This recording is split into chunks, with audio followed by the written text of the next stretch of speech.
Hi, Chris.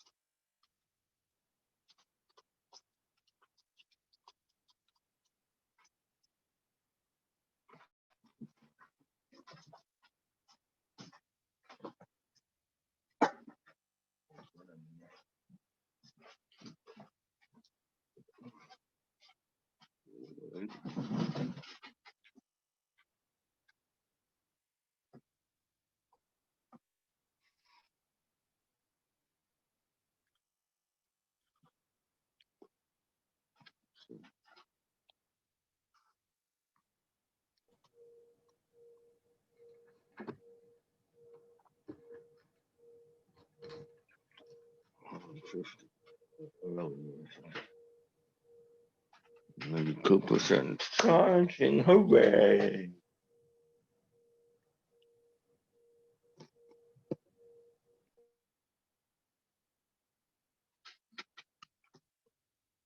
Hi, Marisol. Hi, how are you guys? Good. How are you, Marisol? I'm good. Working from home, but I'm good. Good, Marisol. Trying to have lunch at 12 like normal. Oh, I had my lunch already. Okay, good for you.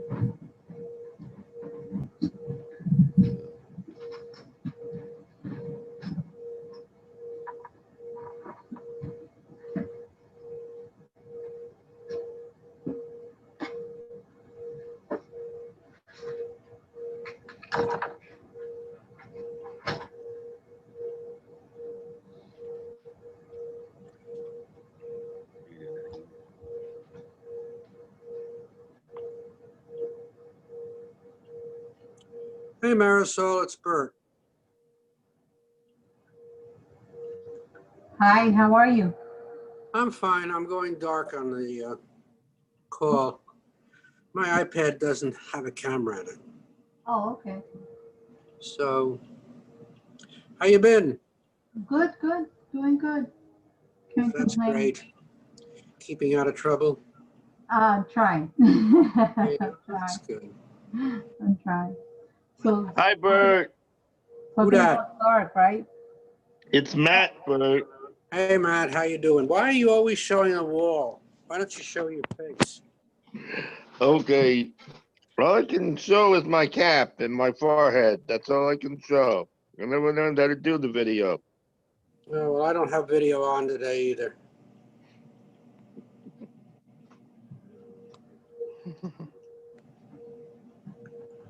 Oh, now I got some people. I got Chris, who's He's muted and otherwise occupied. he's mute. Yeah, he's otherwise occupied. You, Chris. And there's Matt Sealing. Or a chandelier in this case. I don't know what it is. It's a light bulb. I can see that.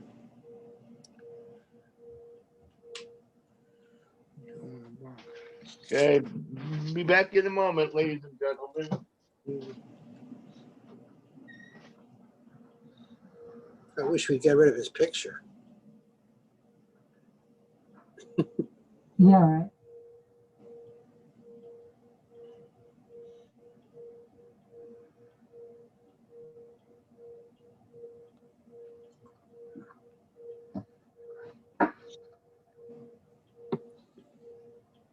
So far, our host hasn't joined us. No, it's only 11:53. Somebody must have started it. Yeah, I don't understand this.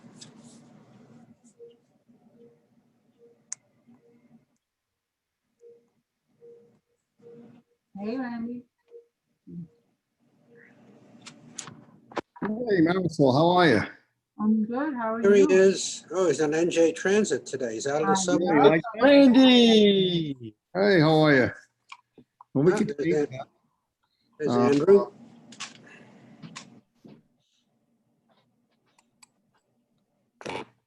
Oh, you meant Andrew Albert. Well, we're still waiting. There goes Andrew.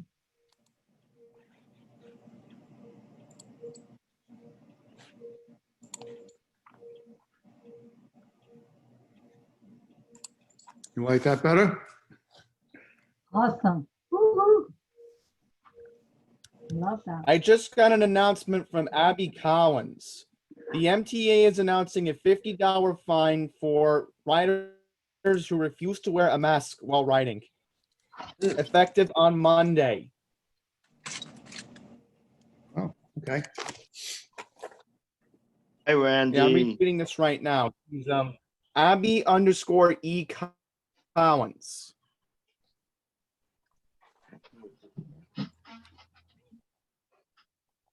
You know what? I will let Lisa know privately on email. I will email her right now. How are they gonna find you? That is a good question. I don't know. Major announcement from Abby Collins. Got to attach the picture. Hey, Warren. Hi, I know it says Elaine Getz, but We know it's you. hi, No, because September 10th. okay, I'm here. What's your name, actually? Thanks for the heads up. Warren's here. Elaine Getz, and my husband, who's the patient, is Warren Getz. He has an appointment with Dr. Farhadrian, and Warren, why don't you mute yourself for the time being so we don't have to hear Elaine talking in the background? then somebody called yesterday. Okay, how do I mute myself? It says this should be on Hey, the my bottom. other It boss says is mute. here. Hi, You just hit the mute. Jason. Hi, Jason. Getz. You know how to mute this? GTC. No, you're not muted, Warren. Oh, I see where it says mute. I see it. I'll mute. It's down at the bottom. It's a triangle. I had another. You're good. You're good, Warren. Hi, Andrew. Hi. There he is.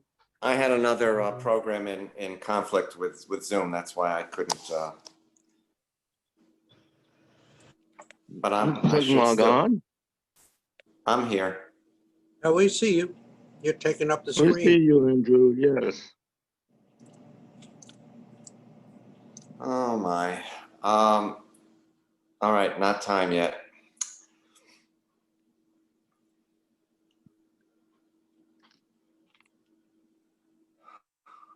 We have a nice view of somebody's ceiling there. That's Matt's. Oh, it's Matt. Yeah. He can't fix that. Funny. Well, if you're lucky, you'll see his cap. I see his cap. Yeah. Orange. Orange, yes. I don't know why Mixed you colors, blue and orange. can't you point? Islanders colors. Whoa, that's a bad ceiling. I had to go there.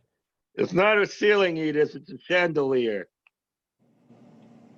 No, I'm looking at the splotch without paint. I'm Yeah. looking at the what had been a wall. Oh, Right. whoa, Edith, what? No. Hi all. Hi, Lisa. It's not your ceiling, Lisa. No, I know, you can't see my ceiling. It's Andrew, Matt. did you, Andrew Albert, did you start this as a host? Did I what? Did you start this as a host? I did not. You're the host. We Yeah. don't know. We don't know who started it. We I came sure out didn't. on. I came in. Yep. Maybe Chris started it. We don't know who the host is. It No, shows wait. that If Andrew no, wait. is the host.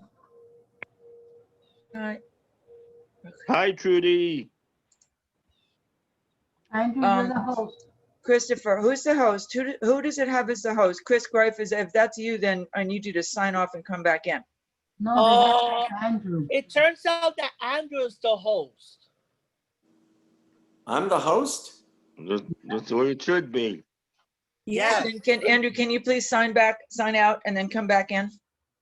I can try doing that. I'll put her in as co-host. And leave meeting. And Assign, oh, actually, Andy Pollock looks like he's the host for some reason.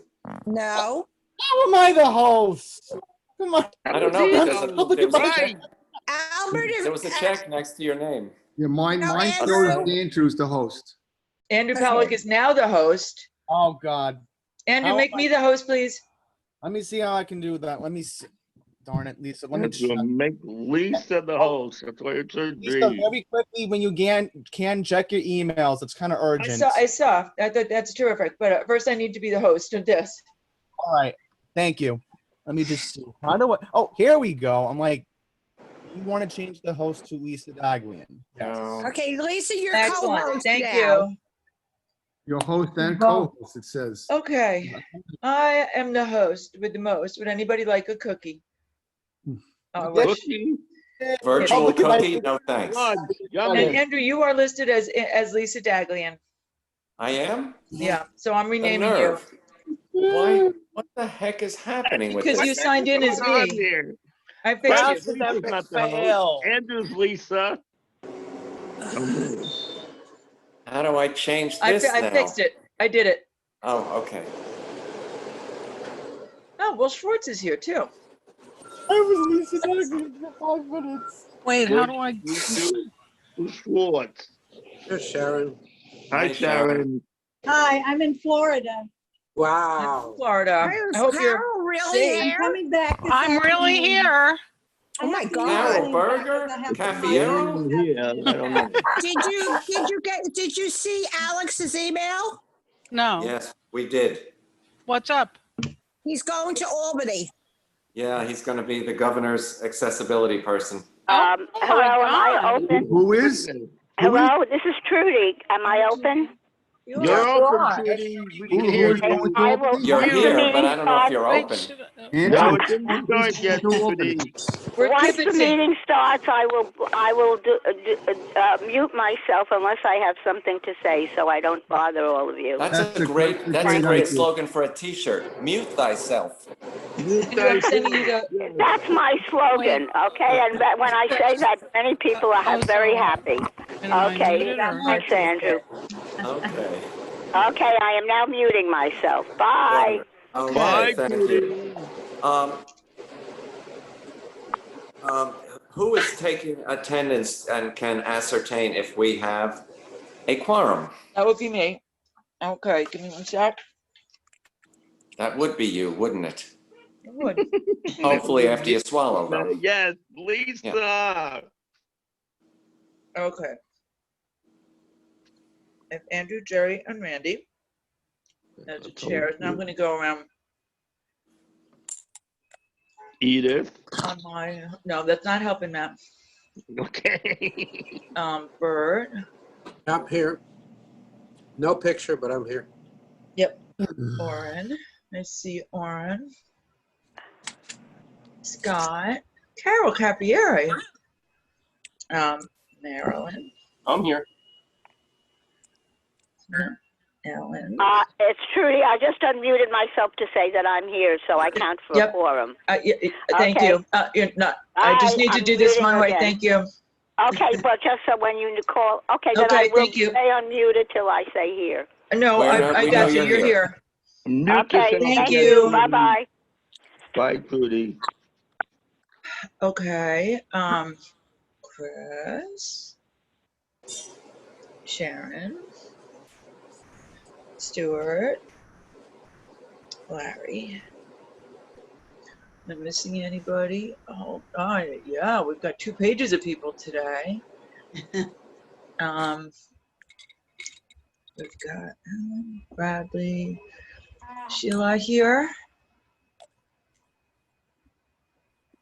Not yet. Okay. Hey, Gav. Sheila.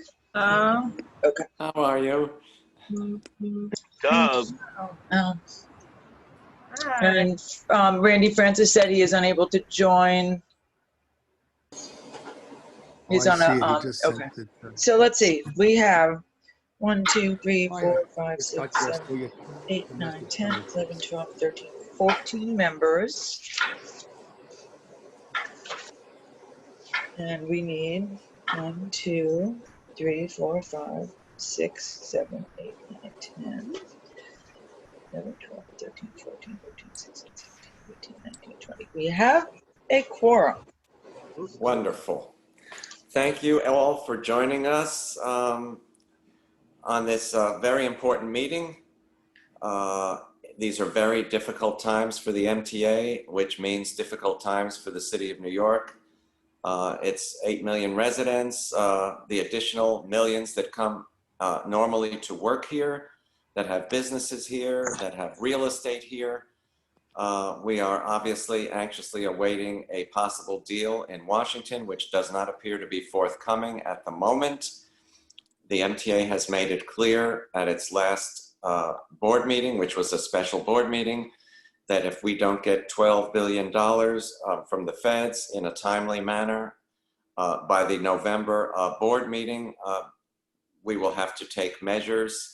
Those measures are not appetizing for anybody. The chairman and chief financial officer have made it very clear that these are not things that anybody expected or wants to do. If we don't get the money, we're talking about layoffs in the area of 8,400 employees, a 40% service cut on subways and buses, a 50% service cut on commuter rails, with possible complete elimination of some lines. While west of Hudson on Metro North was specifically mentioned, there were some Long Island lines that were also alluded to, which is just horrific in all aspects. One has to wonder why a county would continue to be a member of the MTA region if they weren't getting services, but that's a whole nother matter. There are some good things going on. The trains are cleaner than they've been since I've been riding them. Some of the homeless have accepted services so there are fewer of them on board, which is healthier for them and healthier for everybody else. We are testing out some exciting new technologies to keep trains, commuter cars. What was that? Please mute if you're not talking. I'm muting. Okay. Commuter cars, buses with some exciting new technologies such as ultraviolet light, real-time air filtering, antimicrobials on surfaces. I saw today that there's good news that mask wearing is going to be more enforced than it has been. I must say I've been riding the subways and buses quite a bit lately, and I have sort of, and this is obviously not scientific, but while I believe ridership is growing, I'm seeing a little bit fewer mask users. Or if they are wearing one, it's not over the nose, it's just over the mouth. And I think the MTA is doing a great job with electronic signage and telling people how to wear masks. I hear the announcements both in English and in Spanish about it's the law, you must wear a mask. Do the right thing by your friends, neighbors, and family. There are some exciting electronic advancements coming with the new Mercury program. There will be not only station and line specific messages, but there can even be platform specific messages. So an inbound, if there's a delay on the inbound F line, for instance, at York Street, you would know that right on the screen. Whereas the outbound side would say service normal, for instance. So this is very sophisticated, and hopefully this will also be available on people's electronic devices so that even before you get in the station, you'll know these things. The Long Island Railroad introduced, and I'm not trying to take Jerry's report away from him, but a very exciting update to their train time app so that now 100% of their fleet, you can judge how full they are before you ride, before you leave your home. As you enter the station, you can see historical data on when the busiest times were for the Pacific train that you're taking. Other good news: who would have thought that Chambers Street on the J&Z would get accessibility and some renovation? But it has. That has frequently been on a lot of people's usual lists of the worst station in the system. So great news for Chambers Street users. There have been some other accessibility improvements as well. The Long Island Railroad is doing really well on meeting its end of the year deadline on positive train control installation. So there are some great things happening, but we have to get through this crisis. This is not an existential crisis. This can actually affect the New York way of life. People are used to leaving their homes, going to a bus, train, or commuter rail stop, and expecting a train or bus within a reasonable amount of time. If you can't have that, then why would an employer locate here? Why would somebody build apartments here? Why would anybody stay here? This is just horrific. We must get this federal help.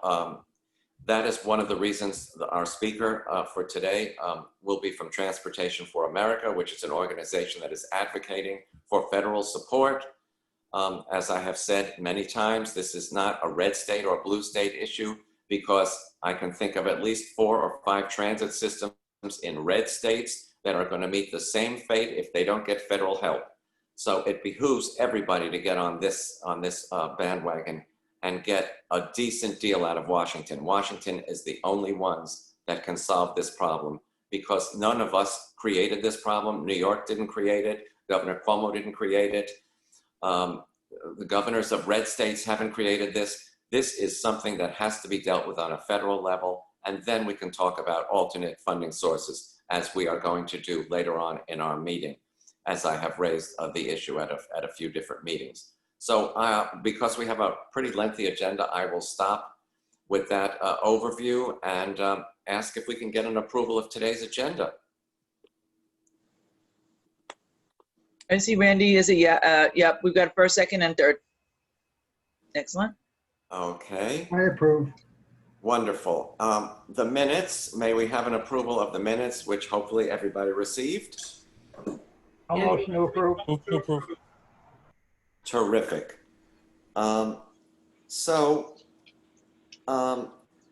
Basically, I have spoken enough, and I've sort of combined my my chair's report with my Transit Riders Council report, and I will just turn it over now to Jerry for the Long Island Railroad Council report. Okay, firstly, I'd just like to now take a moment to acknowledge that since our last PCAC meeting, we lost our chairman, Mark Epstein. Mark worked very hard for the Long Island Railroad Commuters Council. A lot of behind the scenes work that nobody would see. Had a lot of great political connections. It's an understatement to say that he'll be very sorely missed. Larry, did you want to add anything to that, or? No, just a lot of people didn't realize how much Mark did, and his passing took all of us by surprise, to say the least. And he will be missed by the MTA and by everybody and all his friends. Yeah, it was quite a shock. Okay, moving on. I'm not going to go through the whole report. You can read it. Just want to have some highlights. Our number one concern, obviously, is what Andrew mentioned. We need federal funding. We're looking not just at substantial fare increases, but major service cuts. Some of our branches where maybe we have hourly service could go to 2 hourly service. I know in Patchogue we may be looking at that.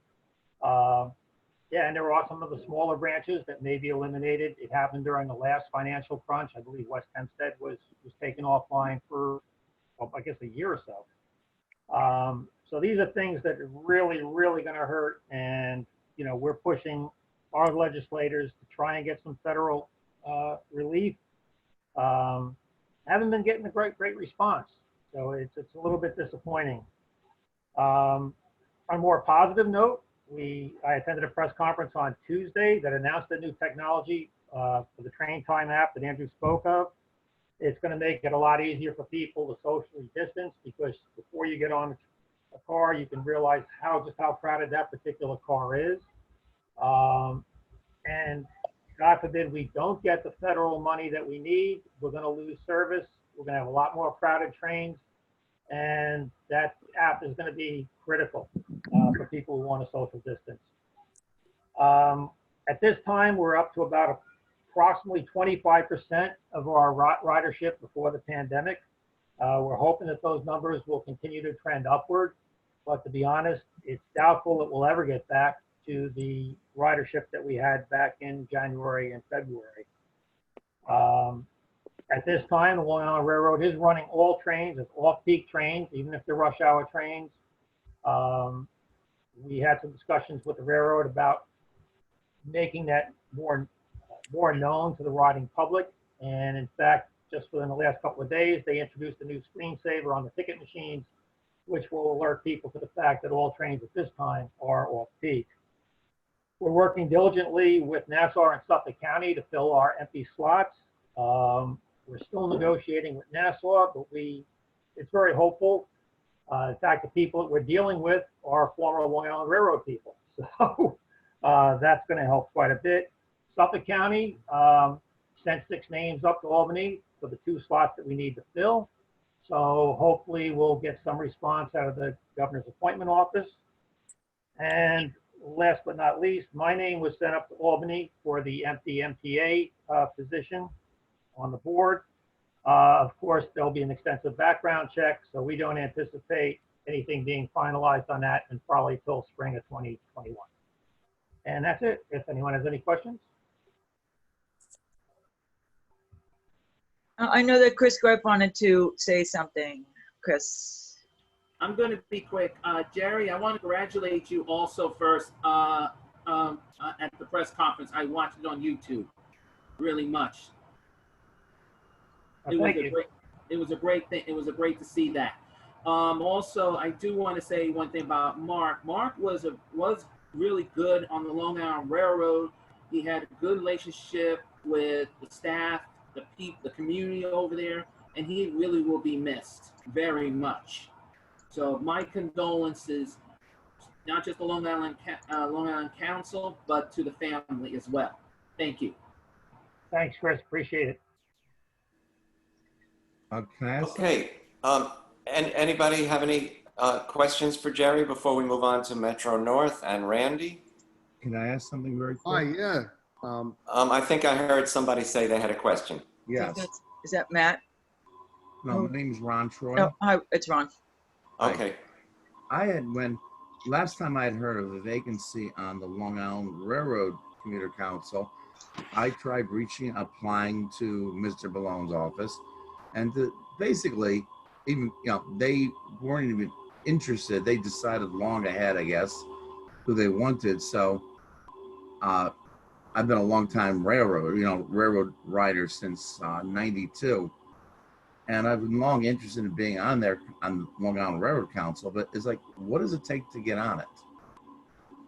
If there's vacancies, how do you actually ask to be on it? Well, actually, you do submit to the county executive's office, just stating a letter of interest, and then you should obviously carbon copy the PCAC, the Long Island Railroad Commuters Council, so that we know that you do have an interest, and we can coordinate with the county executive's office to fill the open positions. Lisa, do you know if Mr. Polk's name was one of those names? Oh, I know the person I reached out to was one of Mr. Ballone's staff, but I can't remember. I'll have to look it up. Do you remember getting any kind of written confirmation as to your request? I did. I actually reached out to him, and he confirmed, yes, he'd gotten the application. Ron, when did you apply? This is a couple of years ago. Probably about 2 years ago. I'm just guessing, 'cause I'd have to look it up, but. So they had several names in the hopper. I did not see your resume in the pile that I found in the PCAC office, because this is all prior to my coming.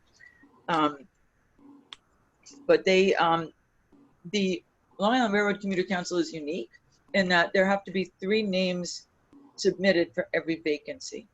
So I don't know where they found some of them, or if there were people who were already in the works. Two of the people whose names were forwarded had met with the county executive's office previously, and it was really through sort of some gentle nudging that we got that path to move forward. But I'd say it doesn't hurt to send if you send your letter of interest to them again, please copy me, Okay. and that way I'll have it, and we'll share it. Well, that's Lisa, right? Okay. Yes. Okay. And But it's definitely good news that so many names have been sent to the governor's appointments office. It's been a long time coming. Okay. Well, I'll give it a whirl. I'm also going to fix my video so you can actually see me. No, we It is can a see little it. dark over there. Yeah. I've got a window behind me, so I've got to turn a light on. Give me a second. Hey, can I add one thing, Andy? Please go ahead, Larry. Yeah, go ahead, Larry. Just so that you know, I mean, I've actually spoken to the governor. So I have direct contact with him because of the work I'm doing right now, and he knows, or at least his secretary knows, absolutely about all this. But unfortunately, the approval committee goes before him, so she is going to try to nudge them, who in turn will send it to him. So it's the typical of bureaucracy of government. Sure And sounds like it. yeah, and unfortunately, right now they're involved in the COVID campaign and this bitter election campaign. So, like Jerry says, don't expect anything to happen before the beginning of next year, I would think. And he's trying to get money out of the Fed just as much as the MPA is.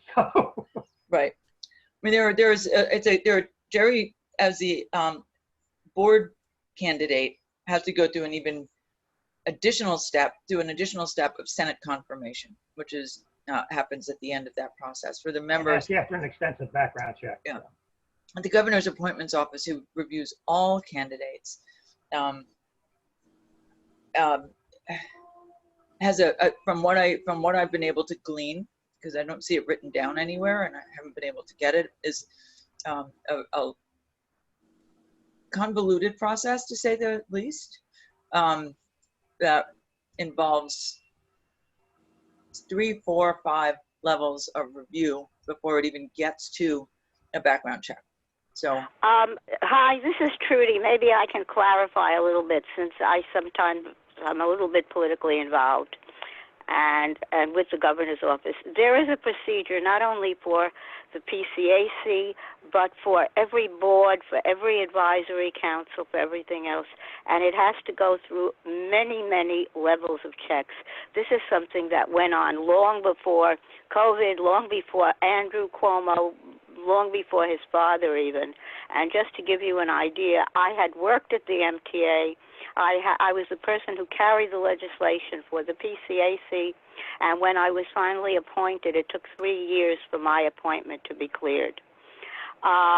So I don't hold your breath, but whoever you're sending in, make sure that it goes to the county executive first and foremost, because it has to come from her to the governor's office.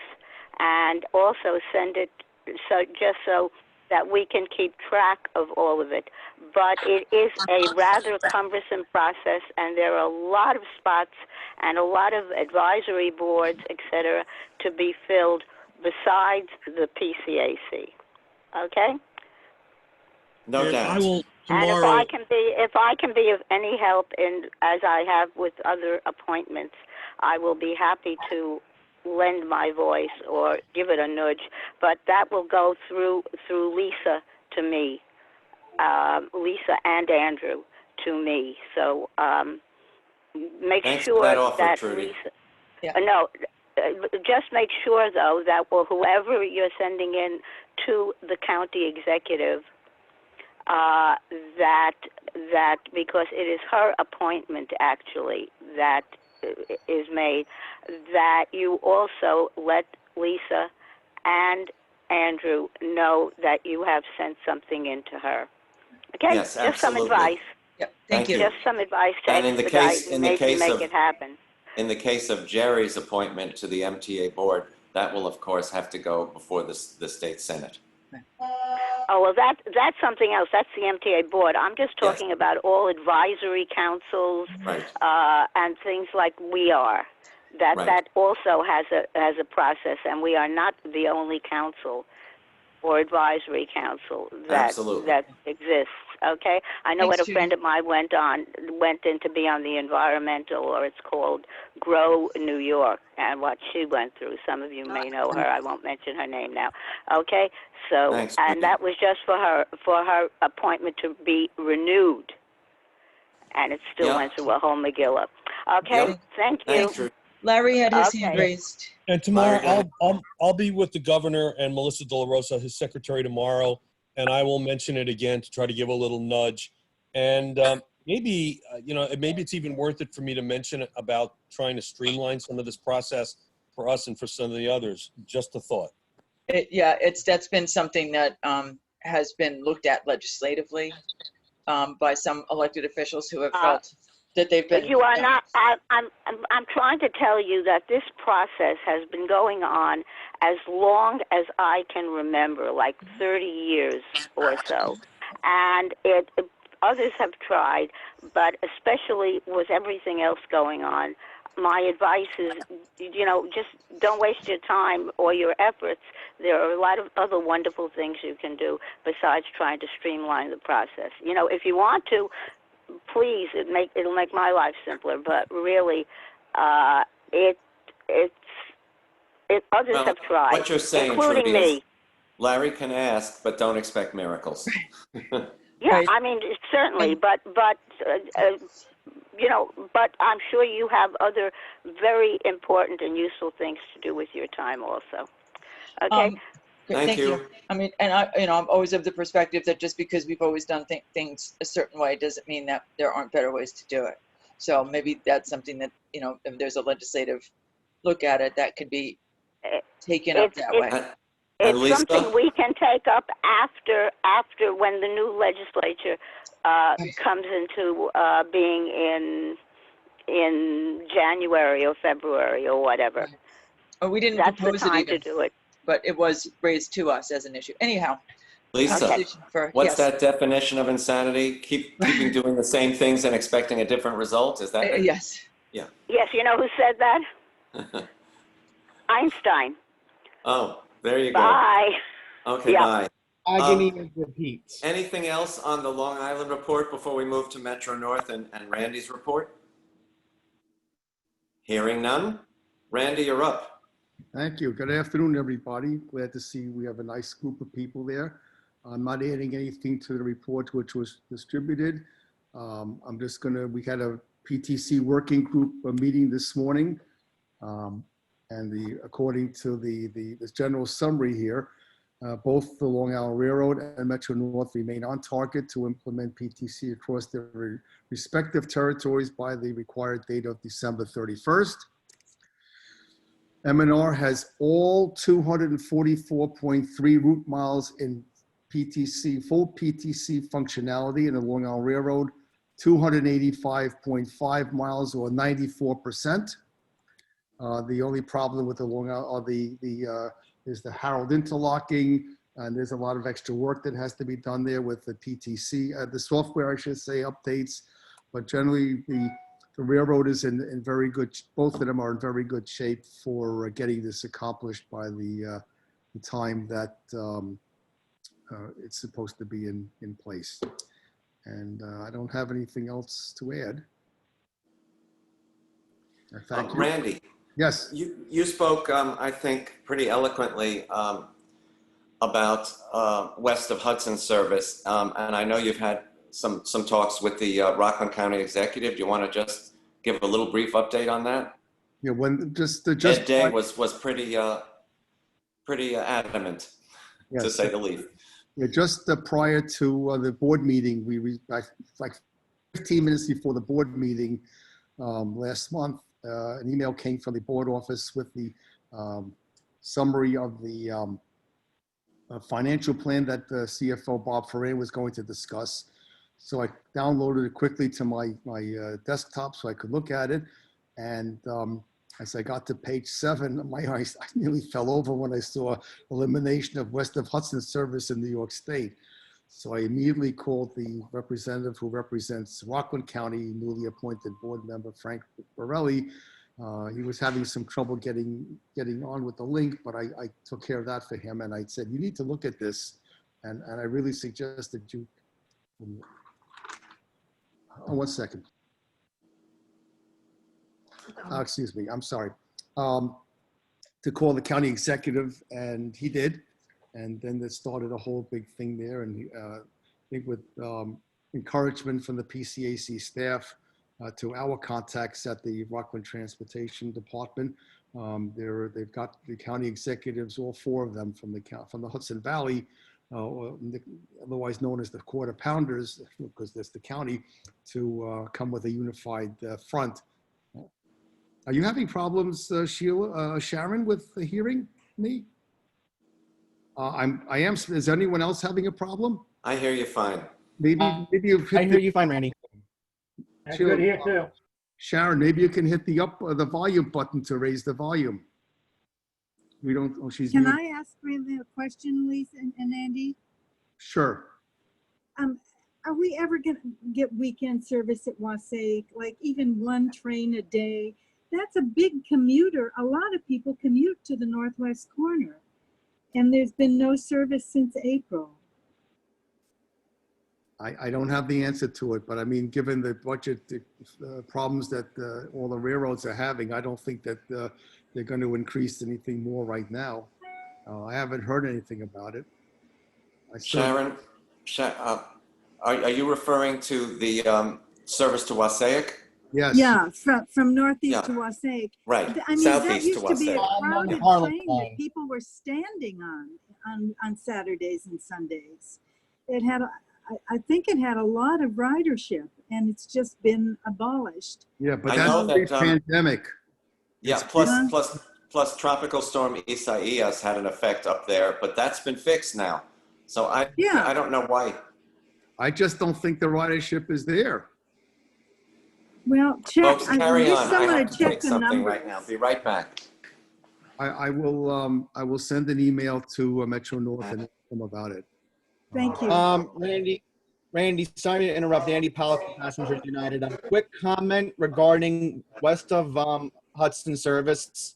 Passengers United has been very concerned about the threat of elimination on the port service line, and especially for my personal interest, the PCAC Valley line, because I have a cousin who lives near the Nanuet and Pearl River stations. She's very concerned if she has to go back into New York City. The closest station she has is over the Tappan Zee Bridge in Tarrytown. She's concerned about this. I'm concerned about this. And this is why we stress the need for federal funding, because the PCAC Valley line on weekdays, and even Dr. Metzner, and she could prove this if she still was an MTA board member, it was high ridership on weekdays. And to see all those stations in Rockland get eliminated would be completely devastating. And to see all the other stations on the Port Jervis line, which connects with the Raritan line on NJT, that would be another devastating loss. Andy, that's something that we, as Randy said, we're very focused on. Our speaker will be talking about that in a bit. But oh, you're going away before I have this to tell you. So we are, we've been working with the Hudson Valley County executives as well on a letter in support of federal funding that we're hoping that. Also the state of New Jersey too. Yeah, that right, and the state of New Jersey.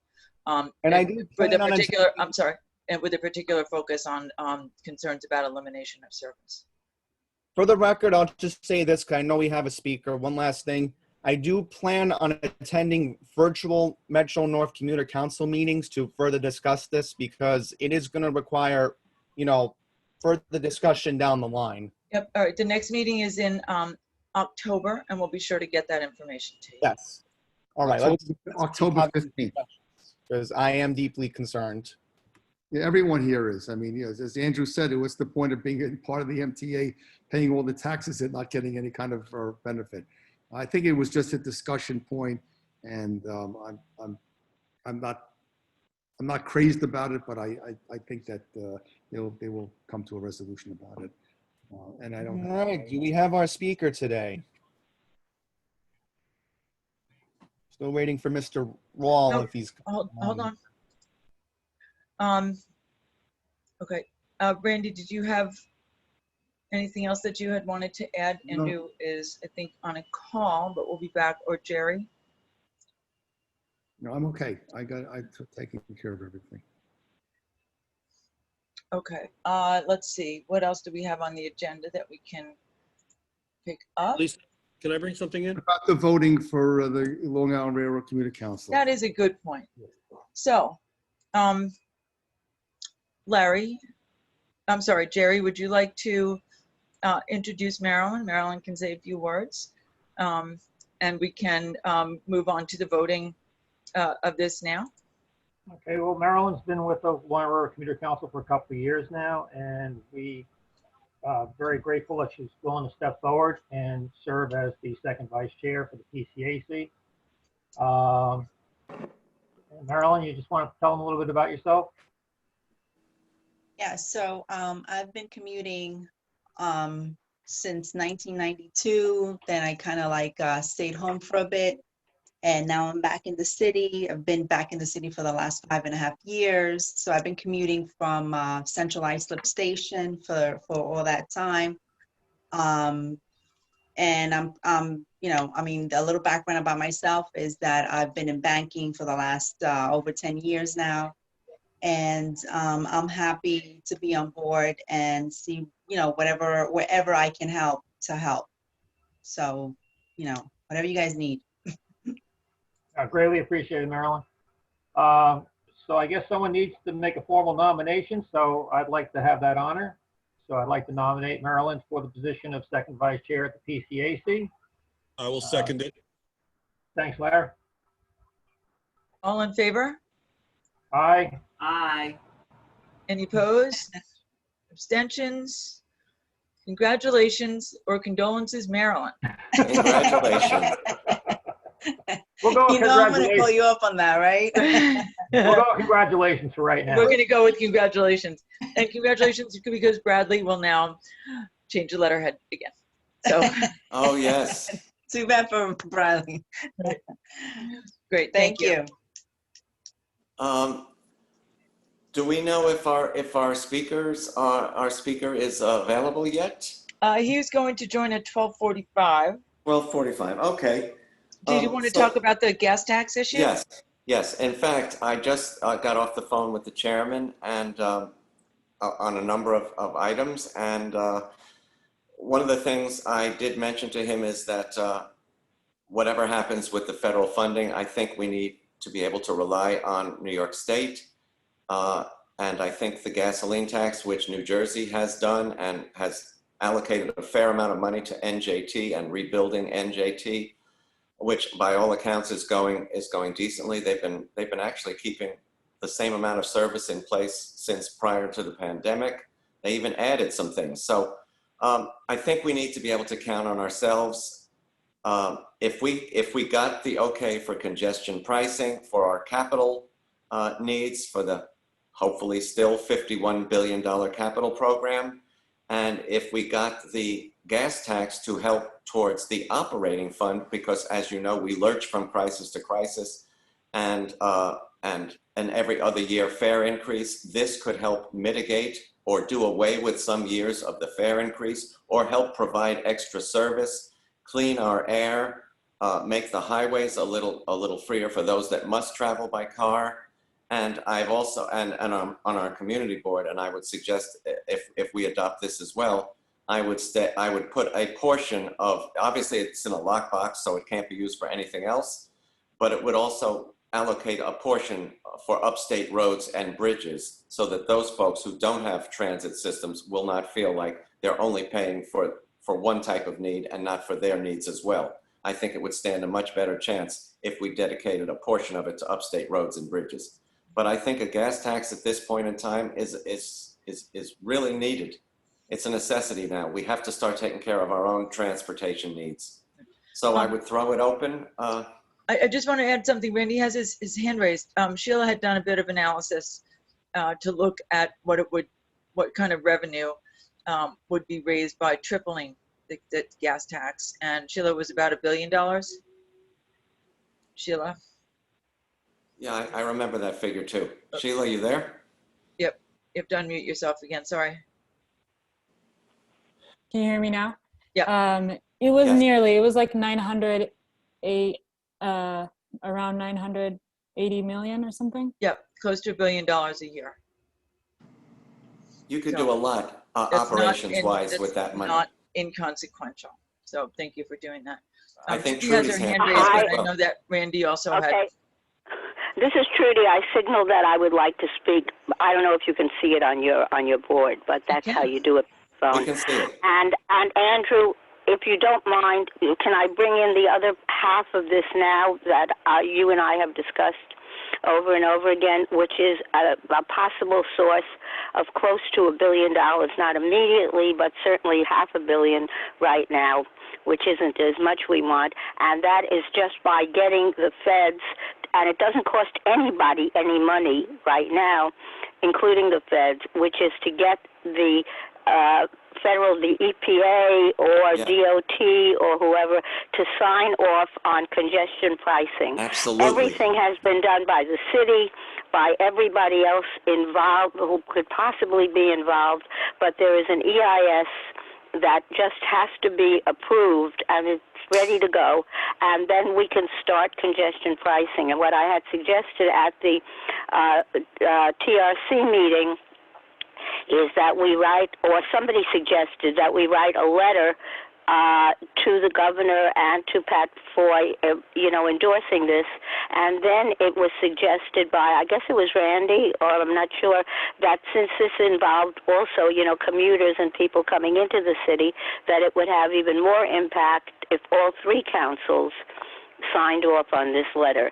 So while we're talking about gas tax, which affects everybody, upstate, downstate, the suburbs and the rest, this is something that is can be almost done immediately, but they are sitting on it. And the last thing is, as you know, that the governor, every time he has met with the president, or as we call him, the current occupant of the White House, has brought it up, and to no avail, but it couldn't hurt for us to also, representing so many people, to say something again. And Andrew, I don't know if you want to add anything to that.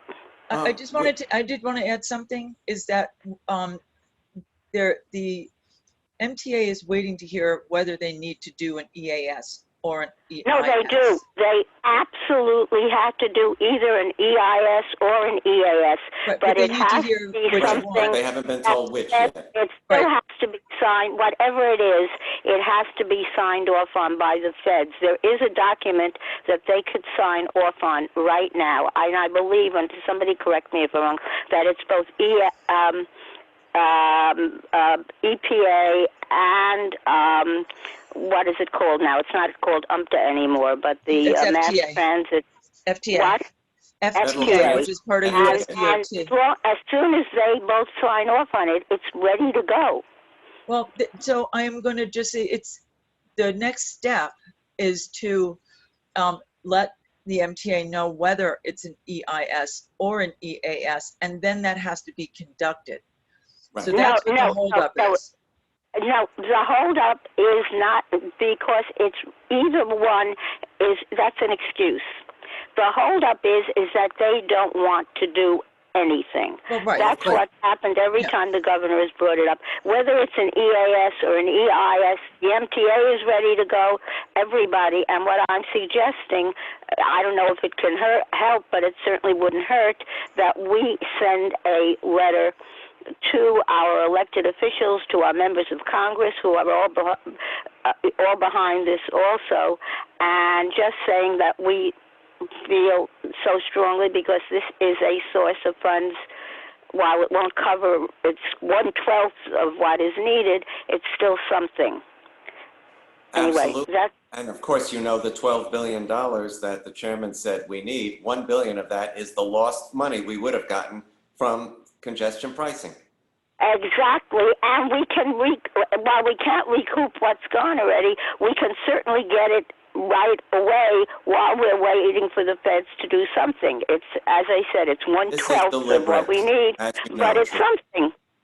This is deliberate, and as if this weren't enough of an attack on the MTA's finances, how about the new FEMA ruling, where they're not going to pay for the cleaning of schools, transportation, provide PPE. I mean, this is just, as I said to Marcia Kramer, this is the icing on the cake. This is the final straw.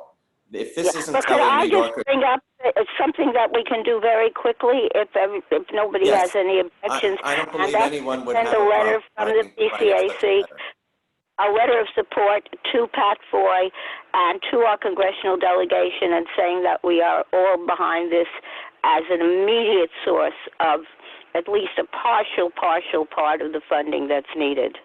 Well, it wouldn't be immediate, but it would be within 6 months because we still have to get impaneled that Okay, but it the would, mobility panel. No, something that would take put in the at least markers, a put in the year readers, because the river to river. infrastructure, Yep. infrastructure hasn't been put into place. Right. They have The to readers. conduct the environmental study. whatever, let's at least get something started. That's the whole purpose of this. Well, the idea, I Trudy's rest my idea, case.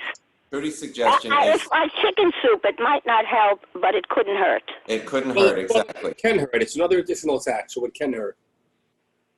What was that, Scott? It can hurt because it's just another additional tax to the city, to the state and the city residents that were applying to them. So it can hurt. Except that it's the law of the state now, Scott. But it's adding another additional tax onto people. But it has already been approved by the legislature, by the governor, by everybody else. It's just a matter of doing it. That whole debate went on for a quite long time. And now we have the opportunity to at least get something, or at least get something started. I don't see where it could hurt. The argument that you bring up, Scott, was brought up for the last We don't 2 have years, to go through 3 years, this whatever. argument again. Randy has his hand up. And Scott, I just want you, when Randy said, I just to clarify, so you're does talking Chris. about all of it or just the gas? I mean, just congestion. So the gas tax is not going to be voted on before the end. There's actually, none of them are running for election this year in the state. On the state They level. all are. I'm sorry? They all are. They are, At the absolutely. state level. Well, this is not going to happen until after the election because nobody. Obviously. On the record. But we definitely need to have it. Gas But price. we've been raising it in various venues, and I think it's good to raise it, and the chairman has no problem with us doing so. And the gas prices are lower than they could have been. So I don't think it's a big deal. It's like I said when I brought it up in various community board, at the MTA board, gasoline varies from day to day, week to week, and gas station to gas station. So it's probably wouldn't even be felt by the average person, but it could really contribute an awful lot of money, and it could make the transit system less reliant on onerous fare hikes and federal funds. I mean, they're not helping us. We've got to help ourselves. I agree. And that's all I have to say on that. Well, I just disagree in adding another additional tax on top of everything that's going on. That's all. I'm not going to get into it, but I kind of disagree with adding another additional tax on the people. Even though it could largely benefit Staten Island transit users and improve the infrastructure significantly. But we're an outlier. We're not. Staten Island isn't transit centric. Because our transportation system isn't that great. Our local buses aren't great. But if you have a really good source of capital money, Scott, of which this was going to be a significant part, the North Shore line could be built. I mean, all kinds of connections could be built. They've been talking about the North Shore since when? A long time. Yeah, a long time. Realistically, we're not getting a North Shore rail line in this climate, realistically. I'm just saying with how much of the money is generated by Staten Island Railway. There's only 2 places you pay on that line. The rest it's a freebie. Well, that's ridiculous too. No, hold on. I want to counter your point there. When I get off in St. George, almost nobody is jumping a turnstile. Getting on the train, almost no one is jumping a turnstile. So what you lose in people getting off other stops, not going the full length of the railway, is probably commensurate with what's lost in turnstile jumping Manhattan. So that's really not a valid argument. Because nobody in Staten Island is jumping a turnstile. They may not be, Scott, but there was a surge in crime at one point because people were riding prior to south of Tompkinsville because there was no fare necessary. As you know, I'm one of the main stops for the car break-ins. I'm well aware of that. You're well aware of that, and you're well aware that I pushed them to install those fare turnstiles at Tompkinsville, because you know how many people were riding from Tottenville to Tompkinsville and getting off and walking to the ferry. You knew that. I'm not arguing that. I'm just arguing the congestion pricing and the gasoline tax is just one tax added on top of another. That's all. I wasn't looking to get into a debate. I'm just voicing my opinion. I wasn't looking for a debate. Scott, you of course know, for the longest time, and it's probably still true, but not as much so now, but a lot of New Yorkers, a significant number of New Yorkers, took their vehicles to New Jersey to fuel up because it was so much lower there that even with the toll, they still made out. I used to go and fill my car up, get a propane tank, and go food shopping. Yeah, there you go. So, but that's out now because they're raising the gas tax in New Jersey. All I'm saying is increasing fees on people isn't really going to help the average person. I see our objectives here. Like, so I'm not for a debate or argument. It's just my opinion. That's all. Thank you for your opinion. We always value it. Thank you, Scott.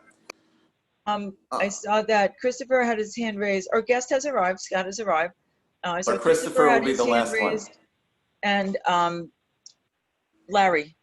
Oh, Larry and Christopher. Okay, then we'll get to our speaker. I'll be quick as well.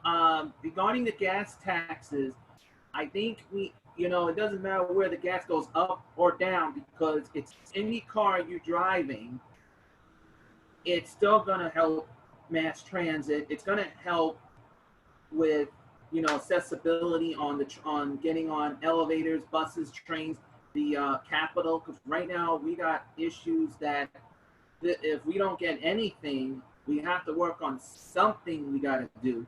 But yeah, it will also, might hurt people who drive getting a tax in their gas, but we're stuck in a nowhere zone. Even if, say, we do a congestion, if we do get the congestion price approved, that might be still good, but we're gonna have to face the fact that any state we go to, tax is gonna go up. Sometimes it goes down. Sometimes it just stays up. So we need to be more open-minded about that, because a lot of people who do drive from down to Jersey or going somewhere, the gas prices go up. Sometimes you may get a low price in gas. It's a challenge. That's all I'm going to say. There's a lot of things that affect the price of gas. It does fluctuate, and I still say most folks wouldn't even feel it. They might feel it in lower fare hikes and or lower tolls increases. But where it's, I think Larry has his hand up, right? Yeah, I just had one quick comment on that, and then one other thing. Those who don't realize it, I have never seen as much traffic on Long Island as I have seen recently. More people are driving because they're not taking the rails. And the only people that are actually making out on this are the parking facilities in New York City. Try to find a parking spot. It is so hard to find a parking lot and a spot in New York. Then on another thing, just being a little proactive, I know our speaker's there. I think unity is a very big thing, and we have 50 members or so amongst the PCAC. I think we have to be a little realistic and say, look, we're not going to get this federal funding, and I think we have to get a letter that we all agree upon to say our outrage or whatever we want to say, and I think we have to start doing that now in anticipation of what might and probably will or will not happen. So I would suggest, or I would request that maybe Lisa start the ball rolling by writing a letter, circulating amongst all of us so that we can all have input so this way when a decision finally comes down, we have a letter or something to go out expressing how we feel as the riders' advocates from all councils. This way we're all on the same page. And do you that's propose regarding gas tax. I believe that the PCAC has already voted to support congestion pricing. So that would be. No. I'm talking about the federal funding or the lack thereof and things of that nature. That if the federal government and the man in office at the White House decides to say, screw you, New York, I think we have a unity here that all the councils, so this way we are all on the same page. And if I don't know if all of us have to sign off on this letter. So, I think it might be to our advantage to start writing something It's now. to our since we're- advantage to get as many people to sign that letter as possible, and it should go to every senator and every member of Congress, ideally, so they Right, all. but- Yeah. Right, but And we this just is have to start actually- the letter so this way we all have and we're all on the same page. Yep. This is actually a perfect segue to our speaker who's going to talk Huh? about, thank you, Larry, here's your dollar. Talk about national advocacy efforts. And we have been working very closely with national and local advocates. And PCAC and individual councils have signed on to a number of different letters in support of federal funding. Of course, that's ramping up now even more as there's talk of a partial package or more. And today was a digital day of action, or I should say another digital day of action nationally that got Senator Schumer to again reiterate his support for federal funding for transit on the floor, which is great. And then there's an additional one on September 17th. And maybe what would be helpful is for when we get these, when we have the information about the digital days of action, we'll send it on to you also, that you can all participate. And that, I think, is one of the things that Scott's going to talk about. But Andrew, you have his bio. I do. I'm not going to read the whole thing because I think we'd rather hear from Scott, but he's Policy Director for Transportation for America. And prior to joining Transportation for America, Scott worked as the Congressional Relations Officer for WMATA, which is the transit system that serves the District, Maryland, and Virginia. Transportation for America has been at the forefront of elucidating why federal support for mass transit is so vital to the economic well-being of every region of this country. We have repeated this ad nauseum. I'm sure Scott has repeated this. You can't say it enough. These are the economic engines that move the country. You cannot recover without a vibrant, frequent, reasonably priced transit system. WMATA is one of those that charges by distance. We do not, but however you do it, this is not, as I said many times, a red state or a blue state. This is a people issue. If you expect to recover from this pandemic and get businesses up and running, their employees cannot all drive. They cannot all bike. They can all not ride a motorized skateboard.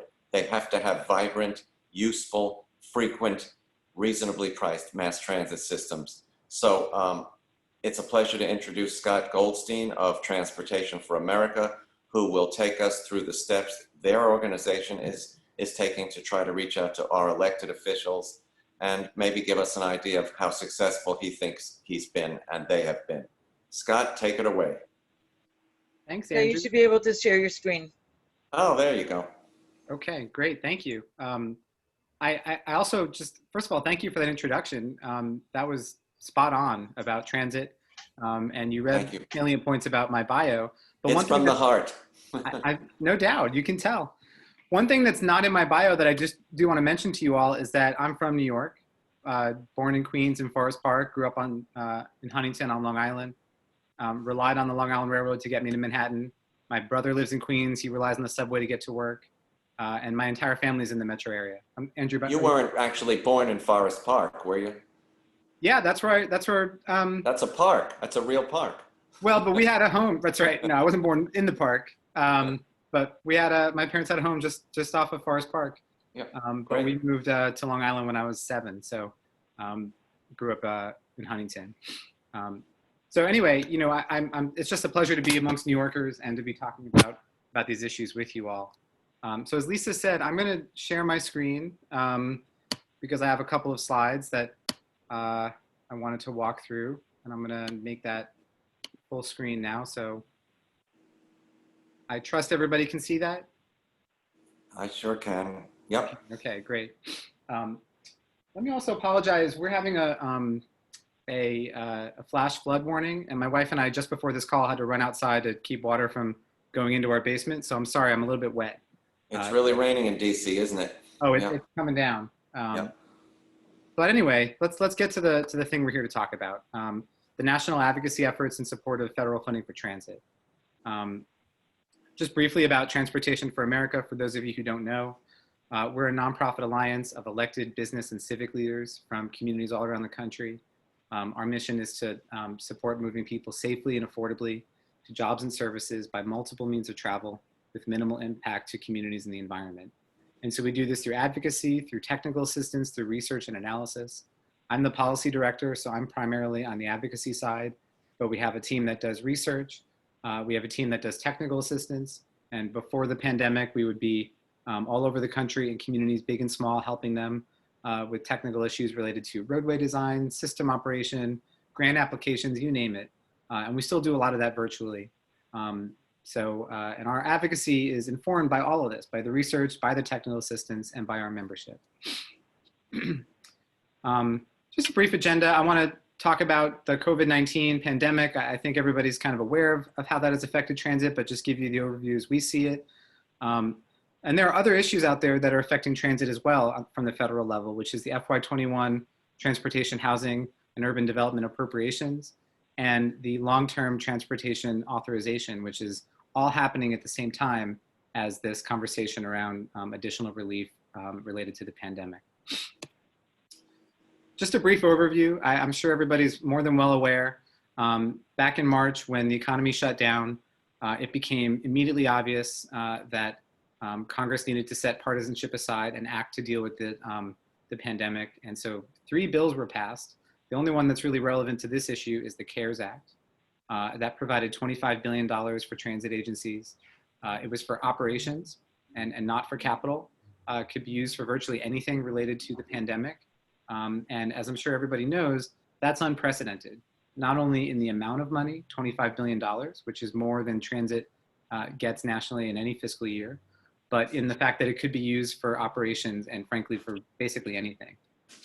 Funds are typically for capital. And so that was tremendous. My organization organized a letter that I believe PCAC signed, where we called for emergency operating relief. The estimate from transit agencies was on the low end at around 12 billion, then it increased to 16 billion. New York MTA was on the forefront of saying how great the need was, and Congress ultimately provided 25 billion. So I tell you that just to set the stage, because Congress provided more money than the industry asked for, and did it in a bipartisan basis in an unprecedented way. There are a lot of challenges to seeing that happen again. We knew at the time that the CARES Act wasn't perfect. The funding was allocated through existing formulas. It was not based on need, for example. And we knew that 25 billion probably wasn't enough. The effects of this pandemic were unknown at the time, but many of us knew, as I'm sure many on this call knew, that it just wasn't going to be enough. And we're seeing that it's not enough right now. Agencies are now calling for an additional 32 billion. New York's MTA has already spent their CARES Act money. San Francisco's Muni is making major cuts to service. We're hearing about, in DC, where I used to work at WMATA, the general manager announced yesterday that there will be major cuts to service if additional funding isn't provided. And then you see at the bottom there an analysis by Transit Center showing, this was I think back in March or April, how long the CARES Act funding would last. And for the biggest agencies, they said it would not last very long, and the rest of the country had a bit more runway. I'll just say that in our research, we're finding that many of the mid-sized and smaller agencies are facing similar crises to the big agencies. They may still have some CARES Act money, but their state may be completely out of the state match or the state support that they typically provide. So they're facing a similar fiscal crisis. So we still have a national crisis on our hands, and that's kind of what we're dealing with right now. Again, I think folks are probably broadly aware, but just to make sure, there's several pieces of legislation that's out there. You may have heard of the HEALS Act. That was the Senate Republicans' initial response to a call for additional relief. That bill, which was released more than a month ago, did not have funding for transit. It did not have funding for passenger rail. And just as some context, it had $10 billion for airports. In that month or so since the HEALS Act was released, the Senate Republicans have released 2 more bills. They're scheduled to vote on one of those bills today. It's a skinny proposal, as they're calling it. It also doesn't have money for transit or passenger rail, and they've even cut the money for airports. But it's important to note the number 2 Republican, who's from Texas, Senator Cornyn, was quoted yesterday saying, that he was still going to fight for airport funding, that was a priority for him. You're not hearing the Senate majority talk about transit, and that's a real problem. On the House side, they passed back in May a bill called the HEROES Act. That bill provided $15 billion for transit, and it was allocated to the 10 largest metropolitan areas. We didn't think that was even close to the need. 15 billion is less than half of the 32 billion that is necessary. And I know that MTA would have benefited from the way that that money was allocated, but allocating it only to the 10 biggest urbanized areas really doesn't address the national need for relief for public transit. So those are some of the top line flaws with the HEROES Act. In terms of next steps on transit funding, I wish I could be the bearer of better news, but it's really unclear. I'm sure everybody knows negotiations between Congress and the White House have completely broken down. The Senate is voting on their skinny bill today. That's not expected to go anywhere. And the House is not in session. So there's really no obvious point of negotiating going forward. All sides have said they're not talking. The other thing to note is that federal fiscal year 20, the current fiscal year, funding expires on September 30th. And I'll talk more about that in a minute, but with regard to additional relief funding, there was a thought that the need to pass additional funding to keep the government open would provide an opportunity to also do something big on COVID relief. But the Speaker of the House and the Treasury Secretary have announced that they have a deal to keep the government open without any additional policy or relief. And so that appears to have taken that option off the table. And so that means if they're going to do relief, it would be likely in a lame duck Congress after the election. And that just seems very difficult to imagine with perhaps a new president coming in, members of Congress having lost their elections, or some of them reelected certainly. But seeing a lame duck Congress and perhaps a lame duck president spending $1 trillion or $2 or $3 trillion does seem unlikely. So all that boils down to the next steps on relief are very unclear. And I wish I could be giving you more optimistic news, but that's where we are on that. So we have to keep our advocacy up. We have to fight for the 32 billion. We have to make the case for the 32 billion, as I know you all are doing and will continue to do. There's just some examples on this slide of the effort that has been out there. Labor unions joined together to urge 32 billion. There are 2 letters with over 200 organizations. PCAC has signed some of them calling for funding. 24 senators called for $32 billion. Over 100 House members wrote a letter. There have been digital days of actions that Lisa mentioned. There was a national rally that Senator Schumer and others spoke at, transit agencies spoke at. There will be additional days of action. There's going to be ongoing efforts, and I just want to implore everybody to keep the work up, to keep the pressure up. Obviously, Senator Schumer and your delegation are going to be the most responsive to your needs, and Senator Schumer has been on record in support of this, but make sure he doesn't ever slip in his commitment to that. Keep the pressure on him, as I know you all are already going to do. It's absolutely critically important. And so, I think this probably goes without saying, but some of the things at the bottom, we're finding that a lot of agencies are not doing. I think it's probably not true of MTA, but keep tracking and publicizing the impacts of COVID-19. Talk about it with reporters, share the story, put it on social media, get it out every which way that you can. Engage elected officials at all levels.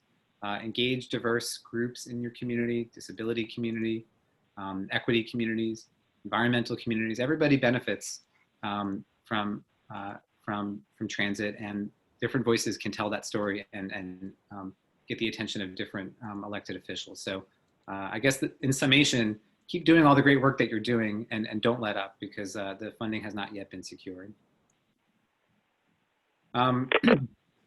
We have an action page. I can make sure that that Lisa has a copy of that, and I can put it at the chat box when we're done, but you can send an email through that action page. You can make a phone call using a script that's on the action page.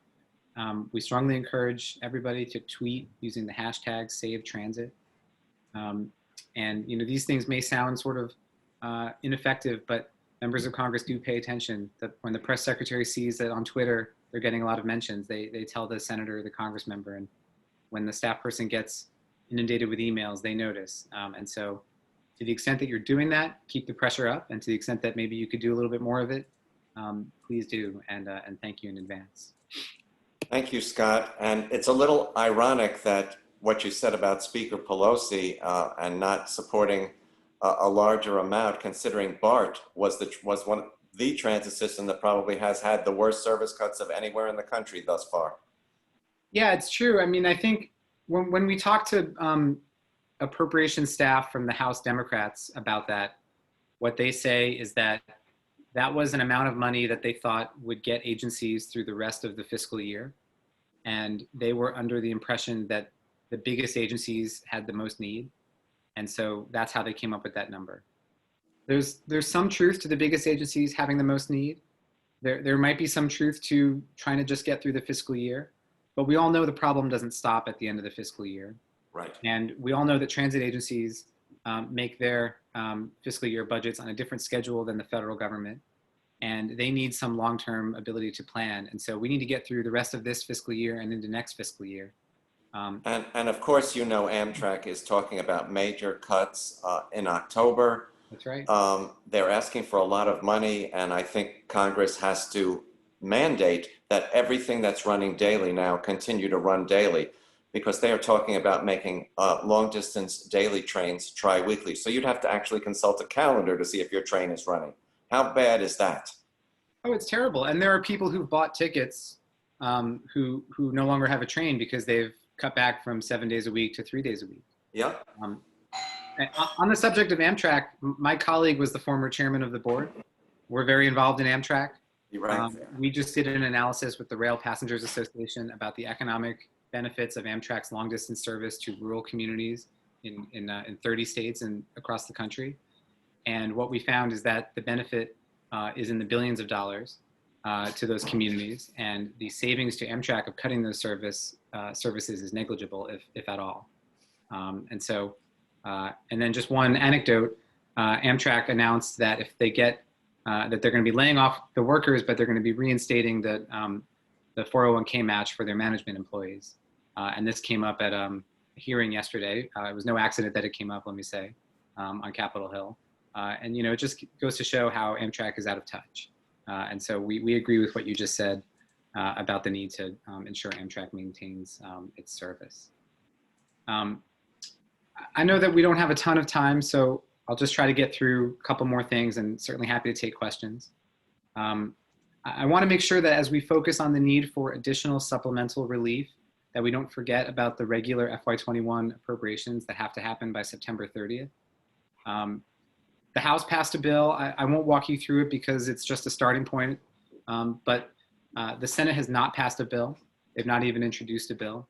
And if you look at what the House did, they had significant new funding for transit and for rail. And the Senate has not made any effort to share where its priorities might be.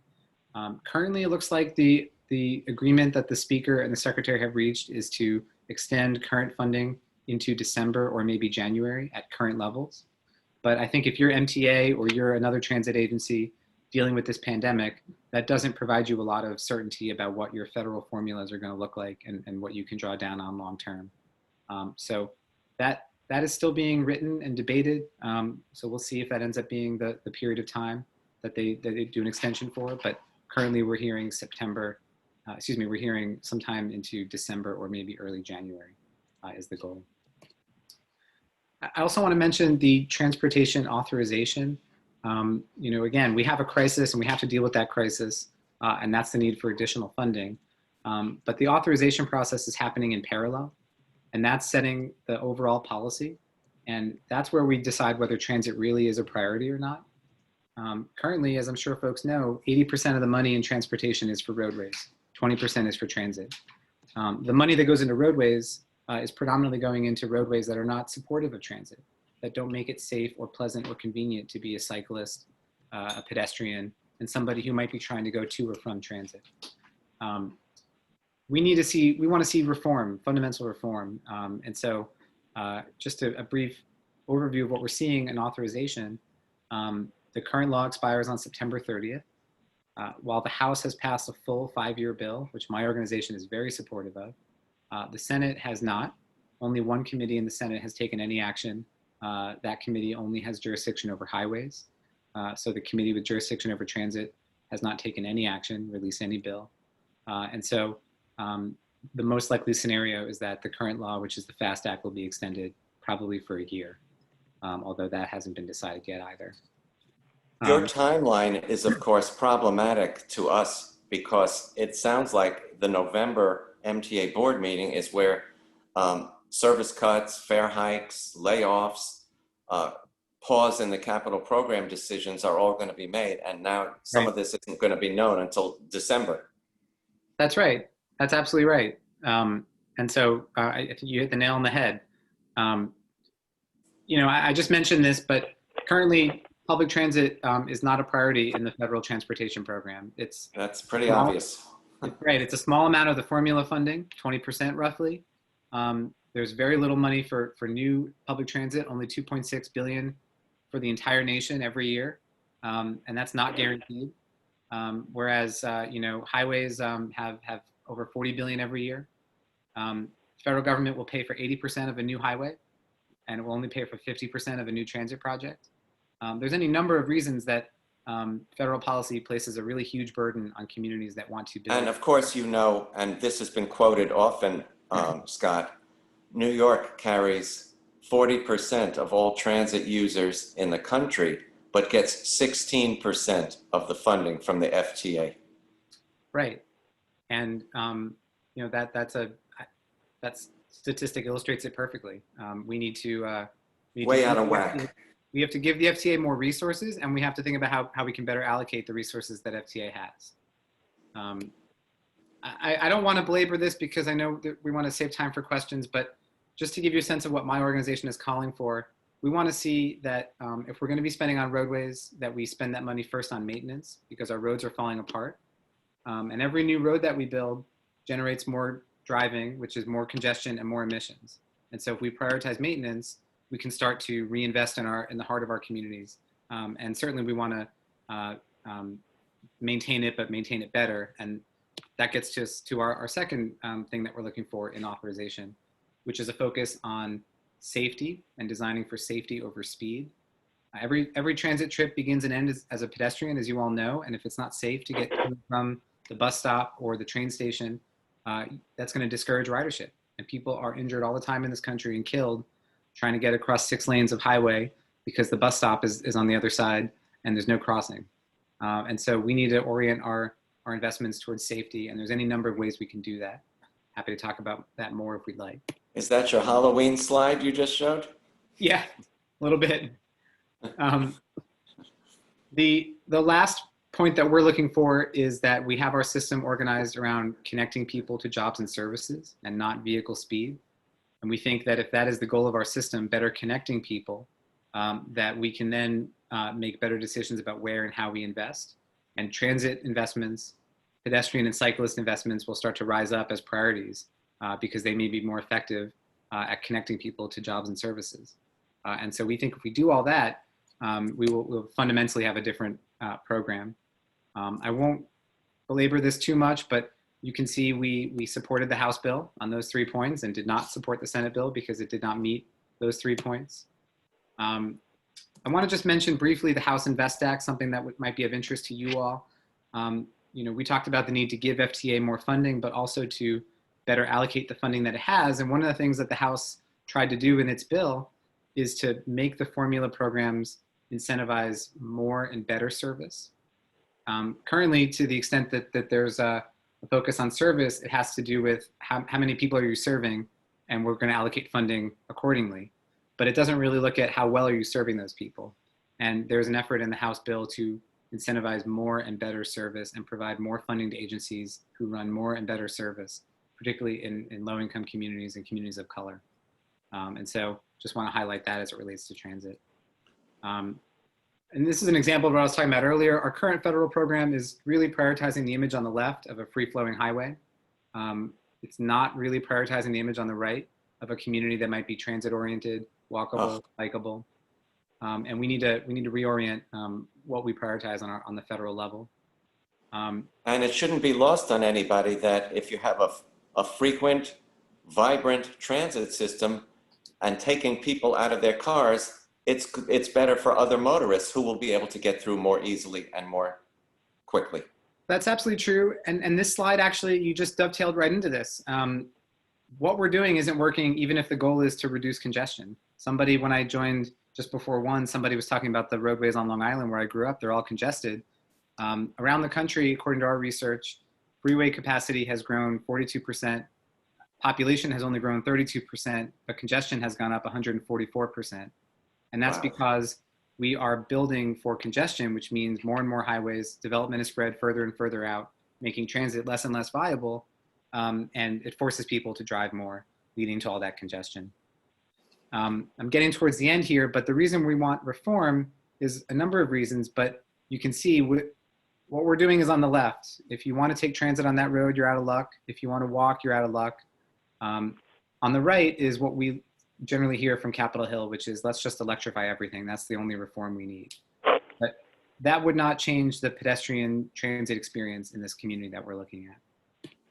Same thing here. These people are sitting in congestion. The vehicles are getting more and more electrified. We just have cleaner congestion, but the community is no more transit oriented, no more pedestrian or cyclist oriented. And people are still just as frustrated in congestion. And so we do need reform so that we can support transit. I want to highlight here a report that we did on the 2009 American Recovery and Reinvestment Act, because what we found in that bill is that Congress dumped a bunch of money in typical infrastructure projects, in the existing formulas. A lot of money went into highways and new roadways. But the research shows, and I think this is really helpful for the advocacy around saving transit today, transit operations and maintenance create more jobs per dollar than roadways. In the operations side, it's because you're directly subsidizing the person or people operating the system. On the maintenance side, it's because you're investing in the workforce to do the maintenance. When you get to roadways, you end up investing a lot more in materials and right-of-way, which reduces the benefits in terms of jobs per dollar. And so you can see all the recommendations there, and you can see the full report at the link. But that's kind of the top line, that investing in transit really is a tremendous return on investment in terms of jobs in an economic crisis. That's great. Yeah, and I won't walk through this report, but I think that if you're looking for more content about how to explain and sell an equitable and healthy and sustainable recovery, you can see the link to our report there. You won't be surprised to find that transit is at the center of that because of the jobs per dollar investment, because of the how much cleaner it is and more sustainable of a service it is. And so many of our recommendations are about not only investing in transit and saving transit in this crisis, but building communities where transit is a viable and real priority. So this is my last slide. I want to close because I've talked about a couple of things, but I want to bring it back to where I started, which is that we're in a crisis. The reauthorization and the appropriations are happening at the same time, so we have to talk about all of it, but we cannot let up the pressure on saving transit. Senator Schumer has been a vocal supporter, but keep the pressure on him. He has a lot of priorities. He has a diverse caucus, and he needs to make sure, we need to make sure that transit is at the top of his mind. And the only thing I would add that I didn't say earlier on this point is that, his office has been very clear to us that he needs to be hearing from his caucus about this too. And so New York MTA has been great about engaging with other agencies around the country. To the extent that you all are able to engage with riders organizations and any other relevant organizations around the country to really help lift up those stories and get the message out there, it's incredibly important. And there's a lot of transit in West Virginia, and Senator Manchin is important. There's a lot of transit in Montana with Senator Tester. There's transit in California, you mentioned, with Bart and Muni and others. So a lot of states where Senator Schumer has members of his caucus, whether they're urbanized states or rural states, have transit. And it's very important that he hear from those members. And MARTA in Atlanta, Cleveland RTA, Cleveland, Dallas, DART, those are red states. And they've got massive transit systems. Miami Metro Rail, I mean, come on. That's absolutely right. So I am going to stop sharing my screen and happy to take any Great. questions. I think we have a bunch of questions. Let me see who we have. Let's see. I see. Do we have any members first with raised hands? Yes, Christopher. Okay, because I see. Oh, now I see this too. Okay, Christopher, go ahead. Yes, I find very fascinating with the presentation, but one thing that we also got to remember is accessibility is part of the key as well, because in other states, as Andrew and you have said, all those states, they also still have one issue that even New York still has a minor issue. Well, not minor, a big issue is putting elevators, ramps into stations. And that is the funding that part of it being on another hat being on the system-wide accessibility, which is called ACTAR, member, which Edith and Prentice and I are both on, as well as Long Island Railroad ADA Task Force. We need to still continuing also accessibilities for seniors and people with disabilities. So we do need to make sure that's clear on the record. Yeah, I thank you for that. So Scott, I wanted to add that in response to Christopher's point, Representative Velasquez is poised to introduce language or introduce legislation actually that would provide additional grant funding for accessibility, specifically for accessibility projects. Is that going to go anywhere? Probably not until next year, maybe. But there's an opportunity. It's good that it's on. It's certainly being raised as an important issue. Hopefully, we still have transit systems by next year. Right. Or the accessibility won't matter. Right. Nobody will be able to get in. Yeah. I think you or Bradley or somebody, or maybe it was T4 America that has a slide that shows a close due to lack of federal funding across stations. It was quite stark. Yeah. Right. Yeah. The actually the group of local advocates that we've been working with around here has been developing remarkable graphics as well. Yeah. And Bradley did a tremendous job of developing specific graphics for our region too. But there's the accessibility issue is hope it's good that there's a spotlight being shined on it, and there's an opportunity even for no 80-20 split for agencies that are in financial distress. So that would certainly apply. So I think, Scott, you may know more, but I heard that was potentially being introduced next week.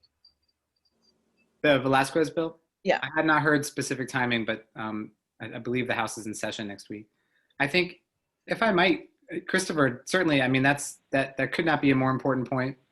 In Washington, D.C., we're very lucky to have elevators at virtually every station, but many systems do not have that. And when those elevators go down, it is just an incredible inconvenience for the people who rely on them. And so many New Yorkers don't have that. Your system was built later than ours, basically. Right, exactly. I am familiar about the Washington Metro. I am very familiar with those trains. I have traveled there once, but I did see it. It's beautiful and it's quiet. No, the Washington Metro really covers the district and the suburbs, but I will say one thing, and then we'll take the other questions, which is water started to seep through the walls of the Washington Metro many years prior to when it started to do that in New York. It took almost, 80, 90, almost 100 years on some lines for water to start seeping in. So we built it right, and we built it tremendous, and our system is the envy of many cities, and to let it go just like this and shut it down and or severely curtail it would be such a crime. On that point, what I was about to get to on the issue of access, this $32 billion is necessary for a variety of reasons. I heard Andrew talk about the business case. There's the equity case. There are the climate case, but no less important, and perhaps chief amongst those, is access. There are people who rely on the system who don't have another way to get around. And if the system is not there, if it cannot operate, if it cannot run the bus or the train reliably, they're cut off from any number of things, from healthcare to food to all kinds of services. And so we are really working hard to tell the different stories. And so we're working with business entities to tell the business case. We're about to work with the Disability Rights Education Foundation to do more around access. We're working with equity groups to make that case. And so I bring this up to tell you that to the extent in New York that there's a way to lift up the access case, because you made that point so eloquently, Christopher, I think it's very important. All these points need to be made. They're related, of course, but they're unique and they need to be told. So I'm glad you mentioned that. Scott, have you done op-eds in major national papers at all, your organization? Well, that's a very good question. We are in the middle of a major effort around that. And we have template op-eds. Great. We're having a few different cases, business, climate, access, others.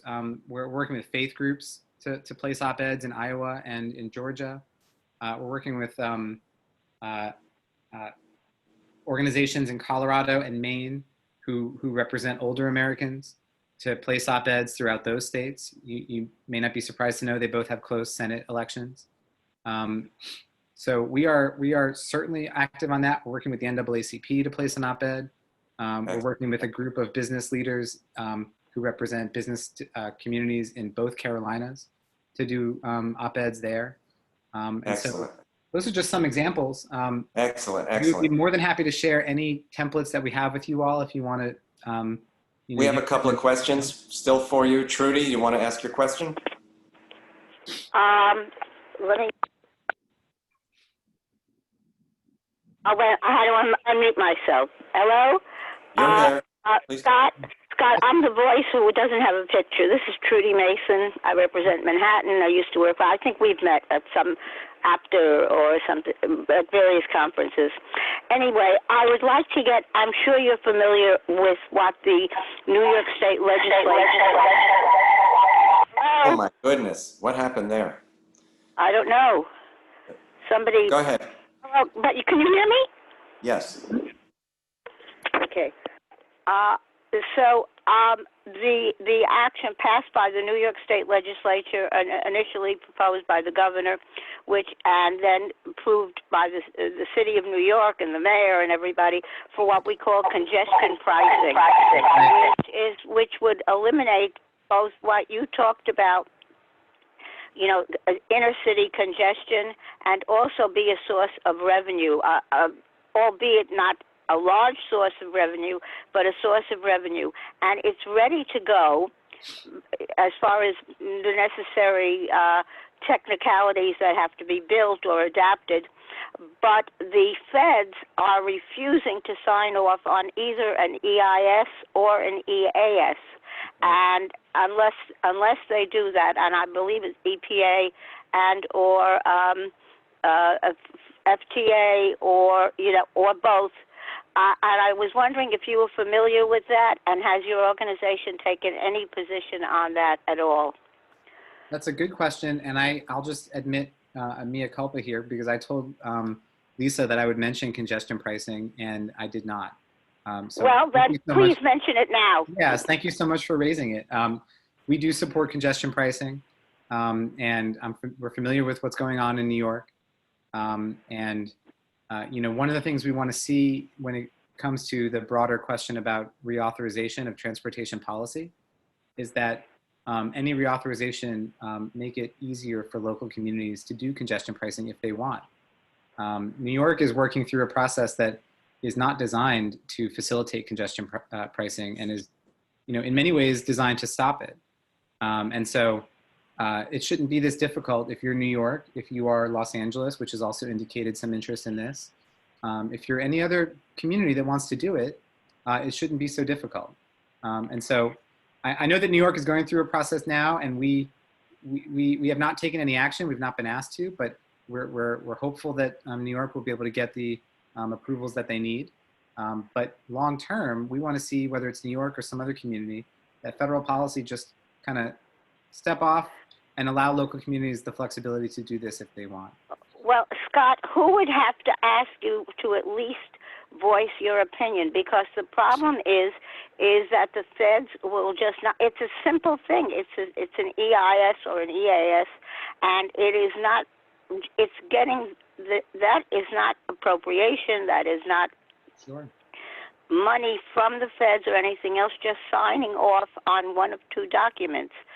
And I'm wondering, when you say you haven't done anything, what would you need from either from us, from the PCAC, or from, well, I guess it can't be from the government asking a private group to do something or a nonprofit, but how exactly could you at least make a statement on it? What would you need from us?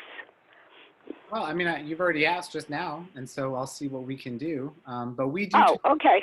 We do talk and work closely with New York City DOT. My colleagues and I know the leadership there, you know, so if there is any help that they need, we are always ready and willing to provide it. The help is putting pressure on the feds. It's not anything that has to be done here. Everybody is on board. I understand. It's just putting pressure on the feds at this point. So I can't speak for the whole PCAC, though the Transit Riders Council has already written a letter on it and come out, and I think most of the rest of PCAC is also on board, as well as other transportation advocacy groups.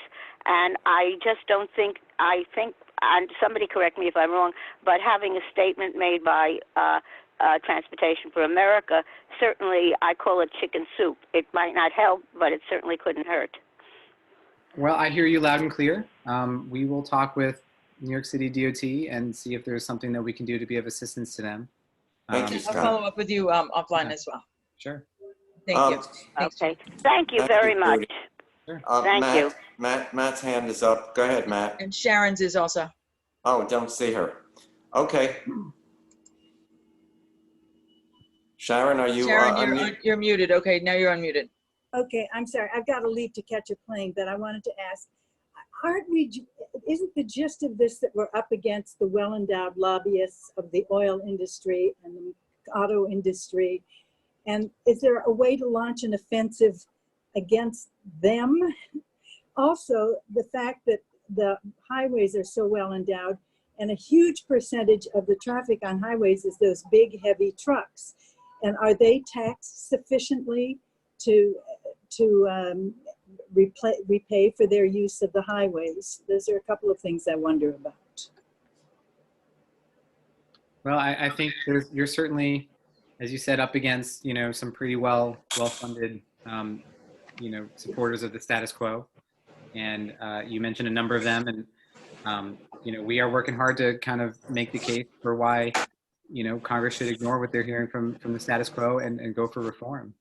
And so, you know, I don't know if I'm going to directly answer your question, but, you know, we try to explain how the status quo is not safe. People are dying at ever increasing rates on our streets because they're not designed for safety, and particularly Black and brown communities and older Americans. The transportation emissions are going up, whereas they're going down in virtually every other sector of our economy. That's because people are driving so much, it's offsetting the gains from electrification and from more efficient gasoline vehicles. And so we try to make the case in a number of ways. We make the business case.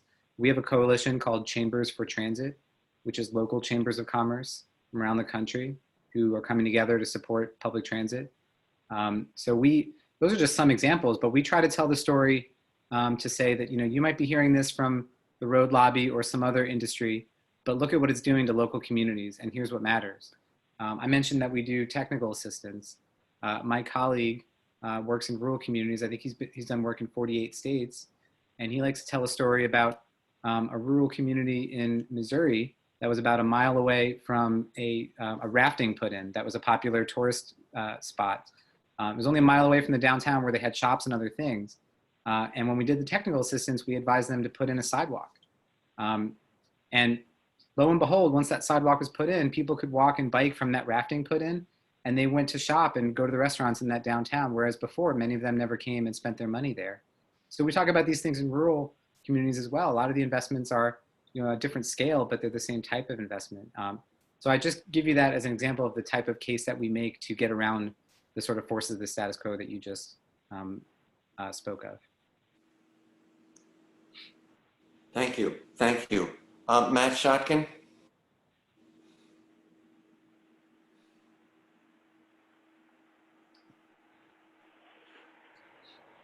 Matt, you need to unmute yourself. There you go. I did. There you go. Scott, are you working with Disabled in Action at all to get federal funding? And also, tell me please who the sponsors and co-sponsors of this bill are, if you can do that. Sure. Was the group that you asked about Disabled in Action? Yes. I have not worked with them. They may be part of the broader coalition, but I've not worked with them directly. I'm more than happy to reach out and make that. Reach out to our president, Carmassi, please. Okay, I'll do that today. Disabled, let me just write that down. In terms of the bill that, I'm not entirely sure, there's several bills that have been out there. The INVEST Act is the 5-year transportation bill that I mentioned. That is sponsored by Peter DeFazio in the House. And so that would be, the person who's sponsoring that. In terms of the $32 billion, that is not sponsored by anybody at this point. It's not included in any legislation. We are urging that Congress would include that in a future bill. And then finally, any economic stimulus or relief package is likely to be sponsored by the leadership. Senator McConnell, Speaker Pelosi, et cetera. That tends to be how that is done. But no such bill for $32 billion exists at this moment that I'm aware of, at least. Okay, I have a better idea now. Thank you, Scott. Sure. Any other questions for Scott? Well, thank you so much for this, Scott. I'm sure we will be in touch to see how we can be of further assistance. This was very informative. Good, and we want to be of assistance to you too, so please do let us know how we can keep helping. We certainly will. Okay. Thanks. Thanks. Stay safe. Stay safe. You as well. Yep. Are there any other issues that anybody would, I guess we should go to old business. Does anyone have any old business?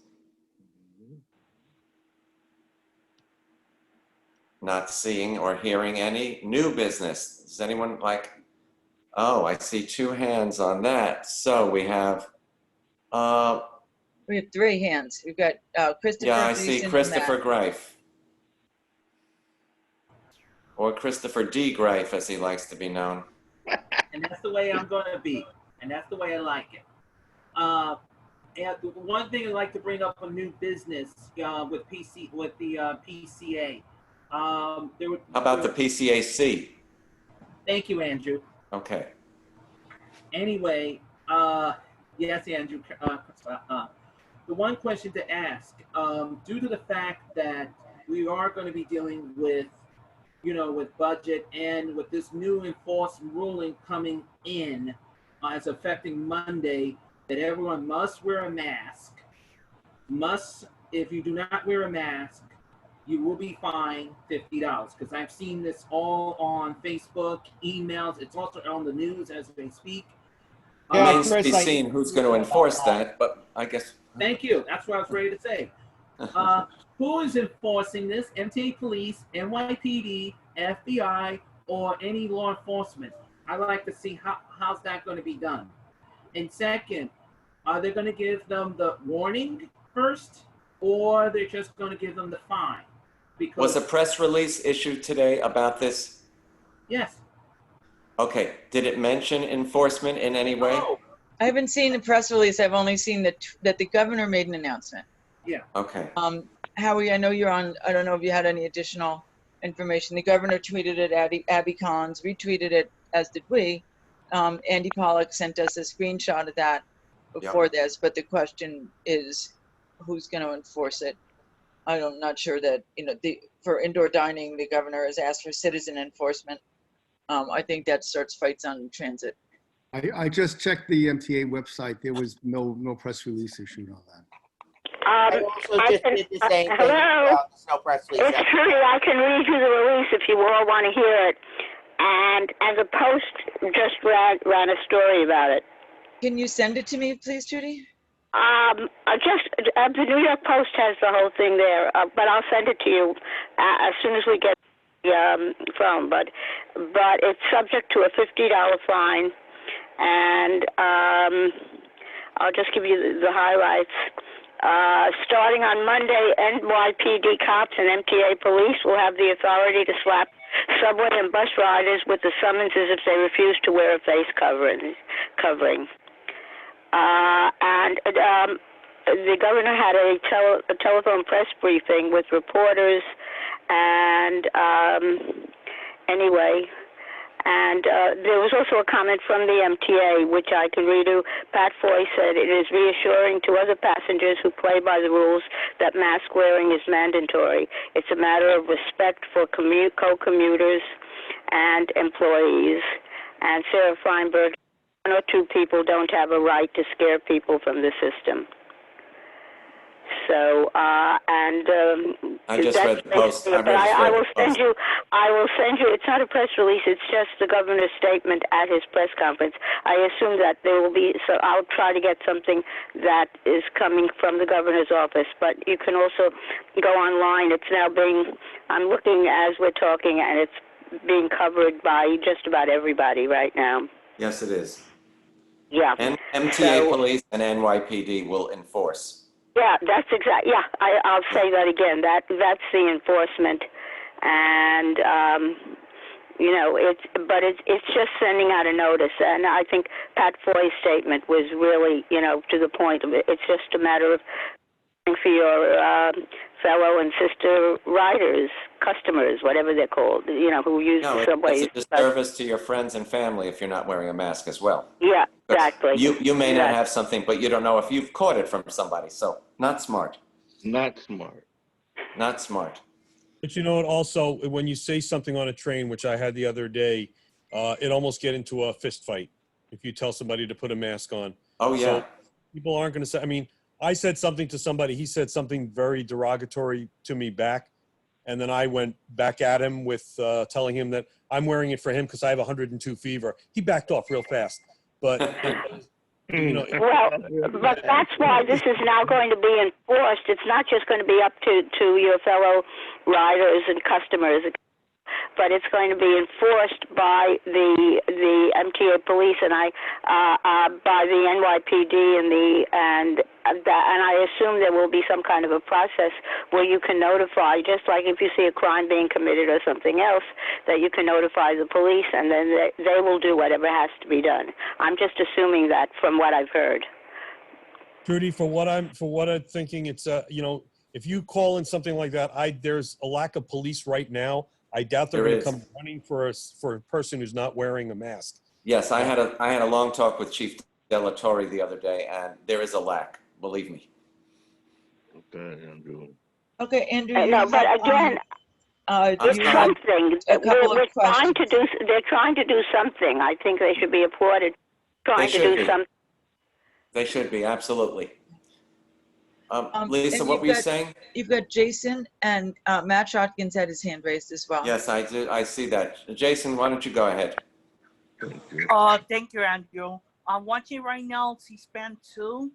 The coronavirus. You mean you're multitasking? Yeah, I'm multitasking, Andrew. Okay. I'm using my iPad. I'm watching C-SPAN 2 regarding the coronavirus bill.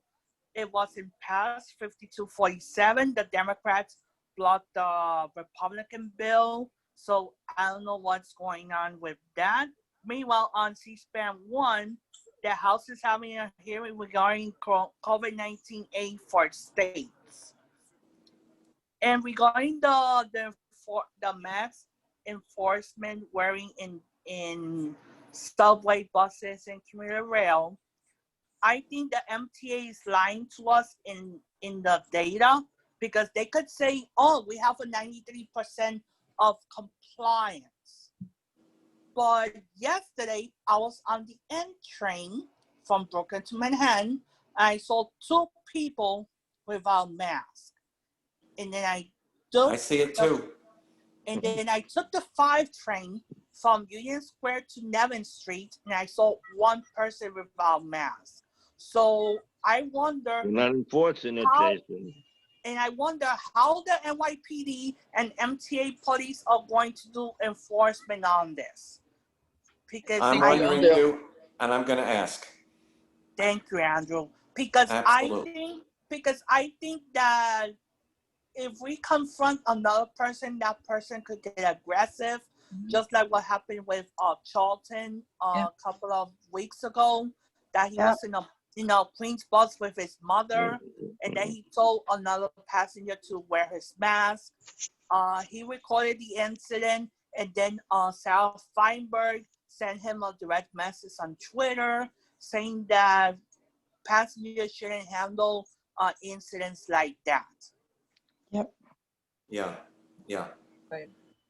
That's why at all times I wear my mask. We've seen bus operators tell a boarding passenger, you can't come on if you don't have a mask, and the passenger comes on and bashes the bus operator in the face. So obviously it's risky to tell people. Obviously. Oh, and one other thing, I have seen decreased ridership on buses since that the fare resumed, but still there's some bus routes that are overcrowded and having lack thereof social distancing. Okay. So that's all I have. But do you happen to know, Jason, whether there was an unexpected delay on the bus, or that was just regularly scheduled buses and there was standing room? I'm not sure, but 2 weekends ago, Andrew, I did a late night run only on buses. So I started on the B103, then I took the B62, then I took the Q60. The Q60, like always, is unreliable, and we're seeing more buses during the late night hours having longer wait times. And I wonder if that's relative to the fact that more people are driving now, so there's more congestion. Especially in Queens. I have seen Which is why we need the additional bus-only lanes that the mayor has promised, but... Exactly, but we only see it, at least over here in Brooklyn, they have J Street, but it's not 24/7 like in Manhattan. Right. I heard they just were introducing Berry Street as well. Yeah, I saw that too. And I will mention quickly for Queens, we only have a bus-only lane that I know of along Main Street in Flushing. That's only one way. I have been very vocal on why we do not have a bus-only lane on Union Turnpike when clearly we need one on the Q46, especially during peak travel times. Well, I'm not seeing it. A busy street for sure. And one last thing. Hold on 1 second. Let's not make this a free-for-all. If you have something to add, please, raise your hand or add it and have it as that kind of conversation. And Lisa, to end my part. Yes, I've been interested in joining the Long Island Railroad Communal Council since I live in Brooklyn, and I know that the council doesn't have a representative for Brooklyn, but it's so hard to reach Eric Adams. So what should I do? Let's talk about that offline. All right, thank you, Lisa. Okay, we'll talk about that. That's an important. In fact, and we were talking about that. Mute your mic. What? Oh, we'll talk about offline. Okay. And you've got Matt and Andy Pollock. Yeah. Can I go first, or can Matt go? Go ahead, Andy. Matt's gone several times, so please go ahead. Oh, okay. Speaking of a random question, does the New York City Transit Commuter Council have a member from Queens? Well, we don't have an organization by that name, Andy. We're the New York City Transit Riders Council. So nobody from Queens is representing. So the names were put forward for Queens representatives for the Long Island Railroad Commuter Council and the New York City Transit Riders Council. Those names basically died when Melinda Katz left. And now we need to wait for there to be an official new borough president for Queens. The election is in November. An official borough president, correct.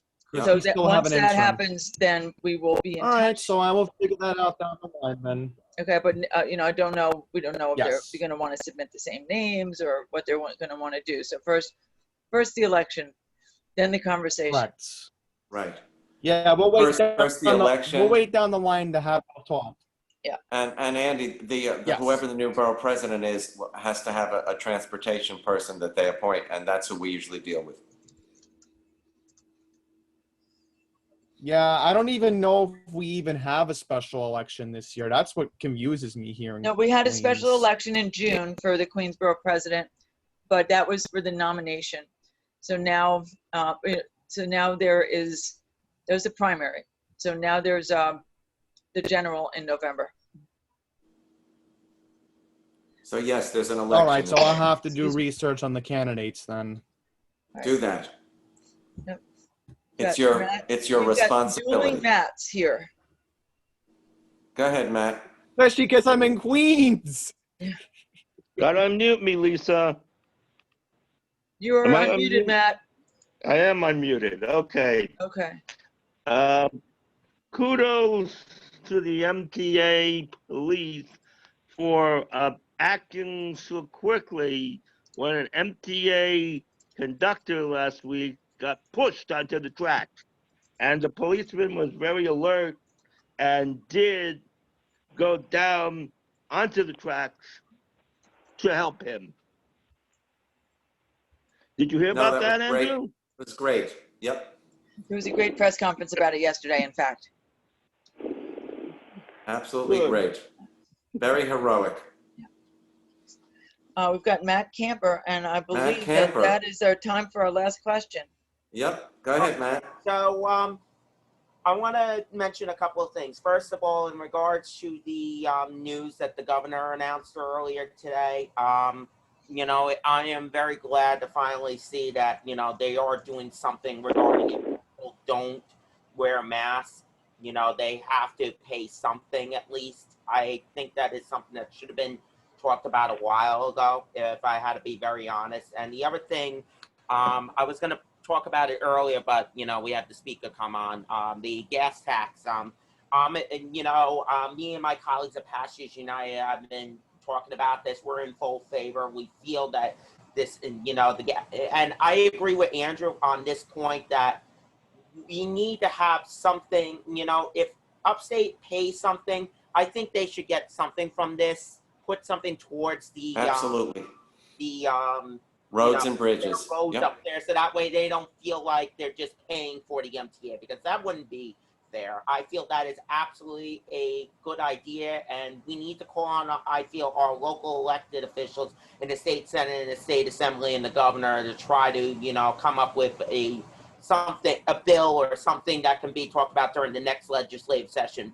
So that way, because it seems today what happened in the U.S. Senate reminds us that they're not going to help us, and we need to look out for ourselves. So, Right. So sad situation considering we're the economic engine of the entire Northeast, which is the economic engine of the country. And they don't see that. I mean, this president has tons of real estate here, probably thousands of employees here, and doesn't see the value of this transit system in the future of this region. Please. So anybody else with any comments or questions? Otherwise, I would wish everybody. Lisa Go has ahead, one Randy. more item. Lisa has one item. Oh, Lisa has an item.